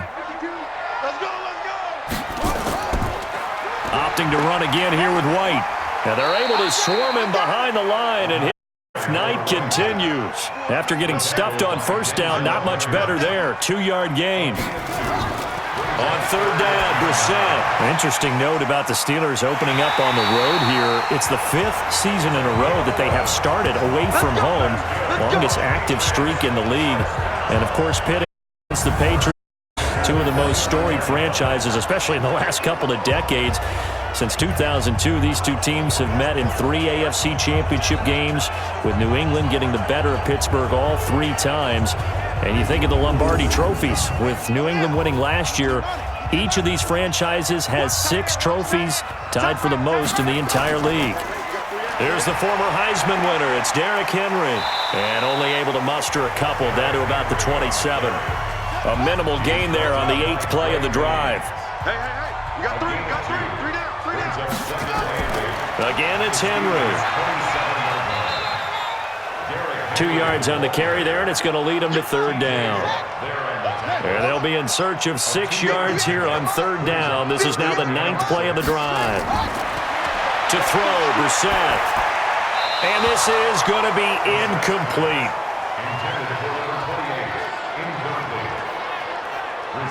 Didn't have a receiver open downfield, and as it turned out, couldn't even find his outlet man because of the coverage. It was way too tight, unable to find anyone open.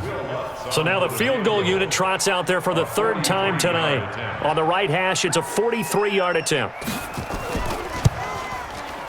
The kick by Lutz is good, and that will tie the score now at 9 apiece.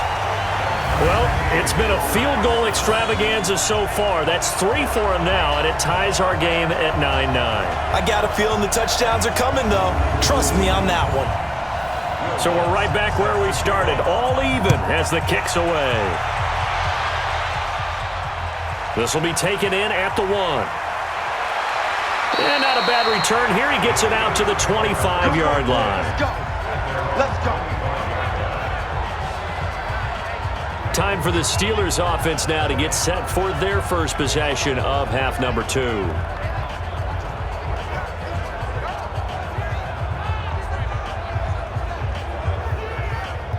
Ready? 50, play. 51. Here we go. Tight on this side, boy. Tight on the left. Move. Off play action. Hodges. And this will be incomplete. Physical play on the football there, and it's 2nd down. An incomplete pass leads to 2nd and 10 from the 25. Now a draw play. This is counter, and that didn't fool anybody. He's going to be dropped in the backfield. That's a tough one right there. He ran right into the teeth of the blitz as the linebacker was freed up in order to stuff that one for a loss. I think quarterbacks got to see that. Got to find a way to audible into something a little more advantageous.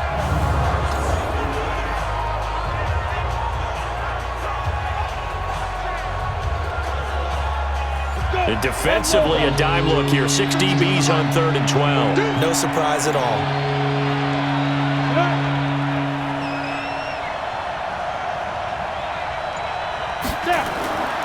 Looking to throw. Hodges, and caught left side, Olsen.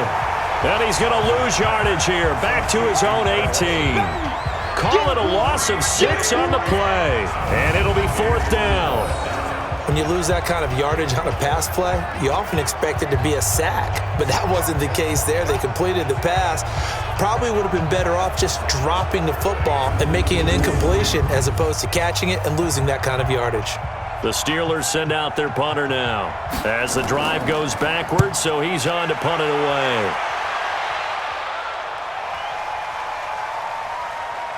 And this will pin him back deep. That's going to kick out of bounds right at about the 7-yard line. And for an offense that is struggling, this is not where you want to start from. Great punt. Fantastic punt. And for all those who wonder, what do punters do during the course of practice each and every day? The best ones do what we just saw there. Work on positioning the football and helping their team. Watch the ship. Watch the ship. Hey. They begin the drive on the ground. It's White. And he's going to take this up past the 10 to about the 11.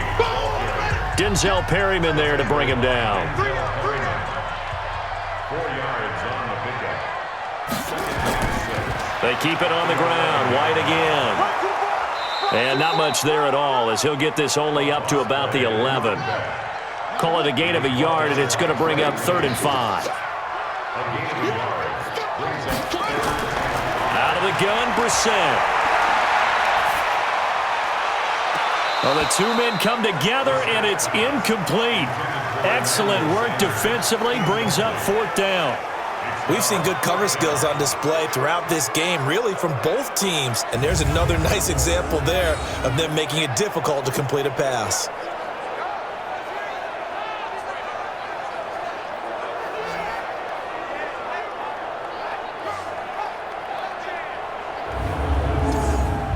Here's Brian Anger now as he'll kick it away for the 2nd time. Rush comes and they block it. It's picked up. Remember, the ball is live. And he's in for 6 and a Steeler touchdown. As his guys are in for 6. As his guys are able to regain the lead. There are plenty of ways for a special teams coach to get excited. And when you block a punt into the end zone and recover for a score, yeah, he's going to be jumping up and down a big way. And as a punter, you know that clock is ticking. He just didn't get it off in time. Justin Tucker for the extra point.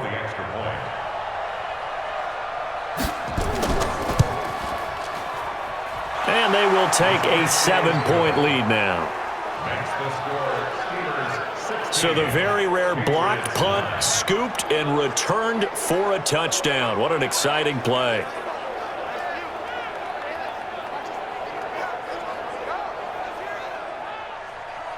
Tucker now to kick it away following the touchdown.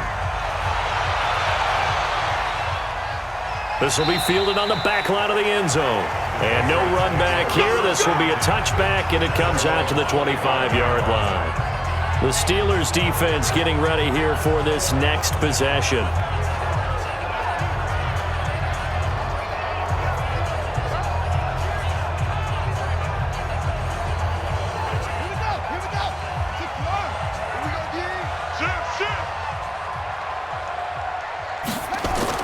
Brissett to throw on first. It's complete. James White.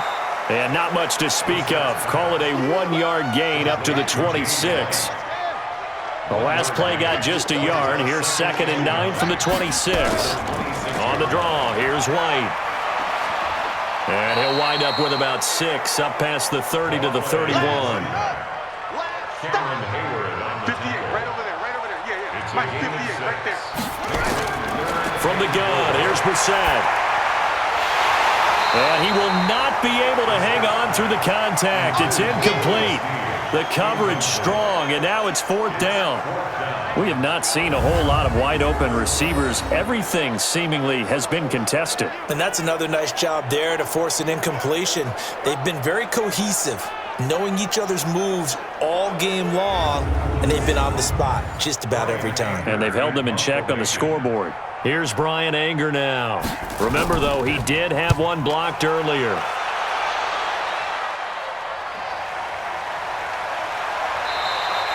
It'll be a 51-yard punt that time. And the Steelers will go on offense here, 1st and 10. Now the Steelers offense gets ready to get back onto the field. This crew had to punt last time they had the ball, but when you've got a lead like this, you content to play the field position game? You are to an extent, especially if you like your defense, because you have the lead, you've been controlling the game. But why put them in a tougher spot? You want to get out there and get something done on offense and maybe take command of this game yourself. And he'll get this up to the 30-yard line. 12 yards that time at a Pittsburgh first. Let's go. They'll run on first down. Connor, and he gets this to the 35. Good for a gain of 5.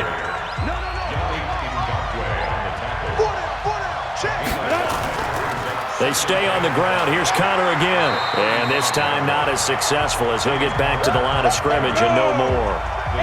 And this should be the final play before the quarter ends. From the gun on third down. Hodges. And that would not to be. It's incomplete. So they couldn't hook up as time has now run out on this third quarter of play. Back now in Foxborough. As we've got the final quarter upon us, we get ready to start the fourth. The Steelers send out their punter now as he's on to kick it away.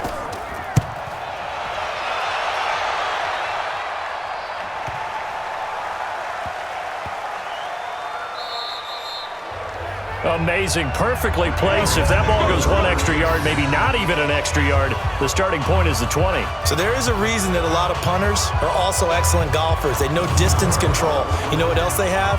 Same groove motion over and over. Once they have that down, it repeats under pressure.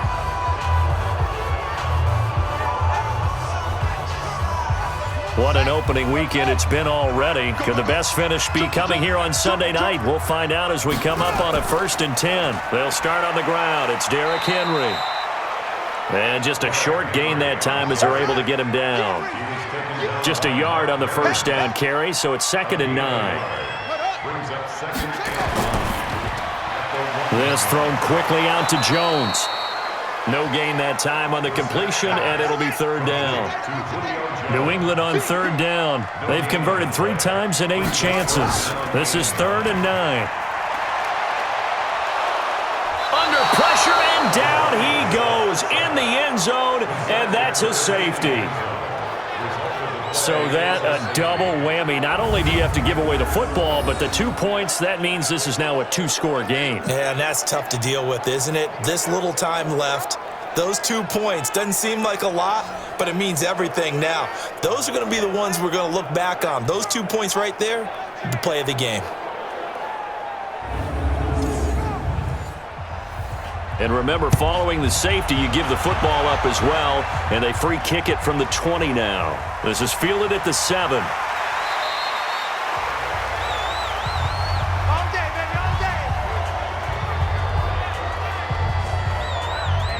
Pittsburgh's offense now heading back out onto the field. Well, there are 2 scores on the plus side. Still time here in this 4th quarter, but maybe you start thinking about playing keep away? Yeah, I think here's the situation. You're not thinking touchdowns anymore. You're just thinking first downs. To keep up with your theme there, playing keep away, first downs, they can't touch the ball. On first down, Connor going to be lucky to get back to the line of scrimmage, and that's all. David Onyemata there on the tackle. Now he'll look to throw here on 2nd and 10. Looking left side, it's complete. He's got it. And he'll be corralled right around the 34. 11 yards there, first down. First down, Steelers. On 1st and 10, Hodges. Open man right side is Smith-Schuster, complete. And able to get this one across the 45 before he's brought down. A Steeler first down on the pickup of 11 yards. Another nice pickup through the air, and I think a lot of people might expect him to run the ball in this situation, Brandon, but with this lead, they're electing to throw the football. Swings, slants, quick outs, things that they consider safe. To throw on 2nd down, Hodges. And to the tight end, Olsen, right side. That one a gain of 20 and a first down. It's a gain of 20. And the Steelers And there's a completion to the tight end. And look at the size of these players nowadays. At that spot, 6'4", 6'5", and up. A lot of guys used to be basketball players, somehow came back to football. And that's really good for the game of football. You get better athleticism, great hand-eye coordination, guys who know how to control their bodies when they run their routes. On first down, it's Connor, and able to break one tackle, but then quickly brought down. Bringing him down defensively, Jayon Brown. If nothing else, they've already taken a couple minutes off the clock here already as they come up second down. A short gain here, maybe a yard to the 29. The Steelers on third down. They've hit on half of them, 5 for 10. This is 3rd and 8. Back to throw. Hodges, and he finds a man. It's Olsen. And down he goes, taking it inside the 10, just shy of the 5 at the 6. He's been the go-to guy. They needed a big play there on third down. Went his way. It worked out. Doesn't matter whether they've scouted it or that they think he's going to get the ball. He has a knack for finding his way open and completing the connection. Ready? 70, Indy. You can't block me. You can't block me. From the gun, Hodges. Looking end zone, but it's incomplete. He was looking for his big tight end there, Jesse James. But it'll be 2nd and goal. 2nd and 6. He'll get that one complete to Connor. Oh, no, he lost the football. And it's picked up by the Patriots. And a big turnover there as his guys will get the football back. Partner, that one looked like it was over. I mean, they had control, had the football, and the defense had to make a play in order to keep them in the game. That's exactly what they did. And now that door ajar, 2-score game, so hold on here, not done in the 4th.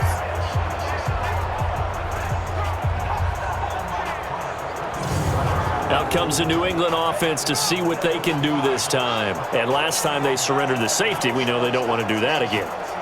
That is just one of those oddities in scoring that we get, and it's just so strange to see that go up on the board, and then you got to make sure that that doesn't happen to your team again. They've got to take care of the ball. But, boy, it juices up the defense. Oh, without a doubt. That's a great way to score some points.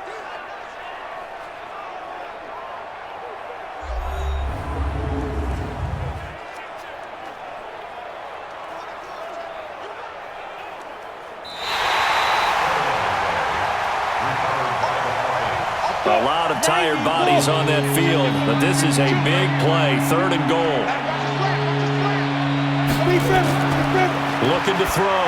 Hodges to the goal line, but it's incomplete. Not only was the call spot on, how about the execution of that defense right there? The zone was absolutely locked up tight. He was trying to force it in there on 3rd down. But if there's a time to force it, he felt like he needed to make a play, right? Yeah, exactly right. 3rd down, you got to try and find something. There's nothing available there for him. Tucker's kick is good. And that will give him a 12-point lead. That drive took him inside the 10. Good job defensively to hold him to 3. Yeah, I like how you did that. Give a little tip of the cap to the stop troops there because they didn't give up a touchdown in that situation, right? Made them kick the field goal. And, yeah, points went against them, but that feels a whole lot better running off the field. This fielded at the 2. And he'll make it across the 20 as his guys will set up shop at the 23-yard line. Out comes the New England offense to see what they can do this time. And the last time they had the football, they surrendered 2 points on the safety. They don't want to do that one again. No, not at all. It's almost like a bases clearing double, isn't it? Give up a couple of runs. Sure. just messes things up for you offensively. But now they've got to go ahead, take it, set it aside, and move forward. Now the first play of the drive there is incomplete. Under 4 to go now as they come up on 2nd down. Brissett sets to throw it. And he'll find Everett there, complete. New England on 3rd down. They've converted a third of their opportunities, 3 for 9. This will be 3rd and 5. From the shotgun, it's Brissett, and that is incomplete. Okay, I'm not quite sure how to judge that one. Maybe didn't have enough legs underneath him. Mechanics might have been off. Maybe some fatigue. That one came up short. Yeah, fourth quarter. Maybe you do start to watch as the arm there, the leg's still there. This has been a tough game. The Pats will go. It's Brissett. It's caught. Jones. And he's able to get the first before he's taken down at the 36. The time to pull out the stops is now, and they convert there on fourth down. Brissett. Pressure comes, and the Steelers take him down. Cam Hayward, always a force, got back there for the sack. And we say it all the time, have to be able to get rid of the ball sooner than that. You have to help your offensive line out. They're going to protect you as best they can. And if you're getting 3 to 5 seconds to throw the ball, they're doing a really nice job. But when you hold it and give up a sack, you're really almost discrediting their work.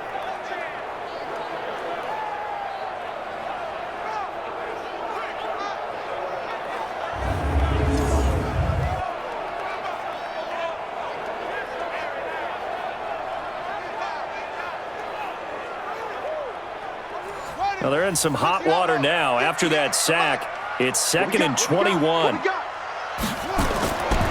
Throwing, Brissett. He's got his big tight end, Fant. And he's upended at the 33, following a good pickup of 8. 8 yards on the completion, but now they face third down. 2 minutes left to play in this football game here on EA Sports. So the Patriots with a football as we get you reset. They face a third down now as they try to find a late score. That's going to be complete to his tight end, Everett. And able to rip off a big chunk of yardage before being dropped inside the 40. To throw is Brissett. A really good pickup of 28 yards. Jones has it. And they'll have it in the red zone before he crosses over out of bounds. Chewing up big yardage. Another nice gain there. This one goes for 20. Defensively here, you've got the cushion, but back-to-back pretty big pass plays there. Bend but don't break, but are they bending too much? I think that they are. To me, it'd be like playing basketball, and you put up a token press. Make sure you get up there and make them eat up some time. Make it a little bit of resistance so they can't just run it right down your throat. From the red zone now, Brissett. Complete to Jones. And he'll be brought down. Oh, that's a face mask. Certainly looked like it. Indeed, here come the flags. So give them the yardage on the pass and half the distance to the goal line. Because they're inside the 30, so now you don't march off the full 15, right? You have half the distance to the goal. In any event, that's precious real estate given up. So now then the penalty's got him set up with a 1st and goal. Into the air once more. It's Brissett. Hit from behind, and he's going to be driven down. The sack by T.J. Watt, or as his mother Connie calls him, Trent Jordan Watt. Well, if you're going to... And that's going to be intercepted. Taken by the Pro Bowler, Eric Weddle.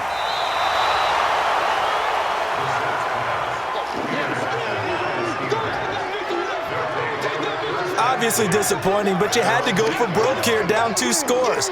So that forced you to make some throws you definitely wouldn't want to make. And I think this interception is going to pretty much write an end to this one.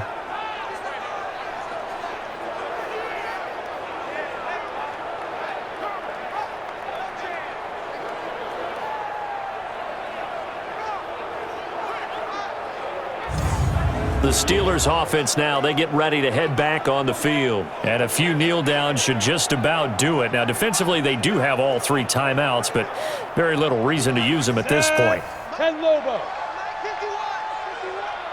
Rip right, rip right. And ready. Get it. They start with a give to Connor. And he's up past the 10 to about the 12. Now the Patriots going to use one of their timeouts as they get the stoppage with a little over 50 seconds left to go in the game. Let's go.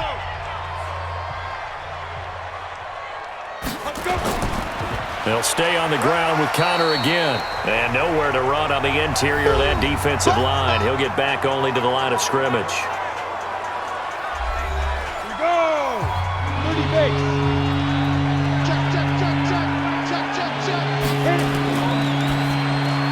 He'll find Smith-Schuster. That's complete.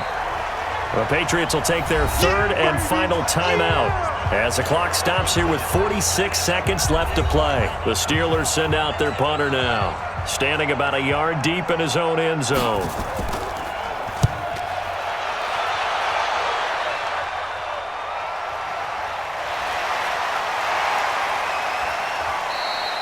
A well-hit ball there. 50 yards on the punt, 3 on the return. And the Patriots take over. So the Patriots now down by 12, 37 seconds to go. Their offense has struggled all night, and now they need to find 2 scores late to try to pull this thing out. Very good starting position for the Patriot offense as they come up 1st and 10 at the 39-yard line. And now a throw on 1st down there, but it's incomplete. They were looking that time to get it to Justin Hardy, but it'll be 2nd down. So line of scrimmage still the 39 on 2nd and 10. That's complete to White. It'll be a loss of a full 3 yards there, and it also brings up 3rd down.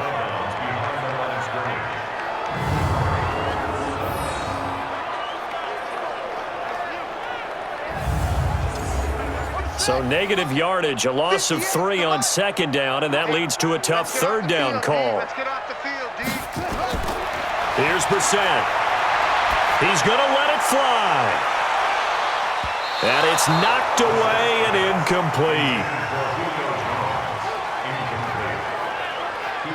Looking to erase a 2-score deficit here in the 4th quarter.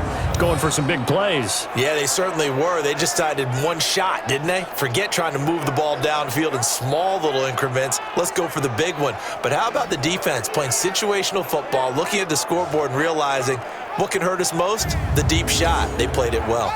And they're indeed going to go for it here on 4th down. So trailing here in the last quarter. Let's see how this plays out. Brissett now. That's complete to the tight end, Everett. 14 yards is the pickup there, and a New England 1st down.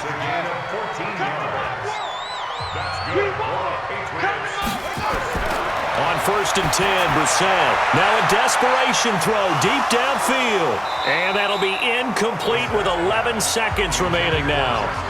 An incomplete pass on 1st down. That leads to a 2nd and 10. Again, it's Brissett. He's going to let it fly. And this is intercepted, and that should do it. Picked off inside the 10. And a big turnover there as his guys will get the football back.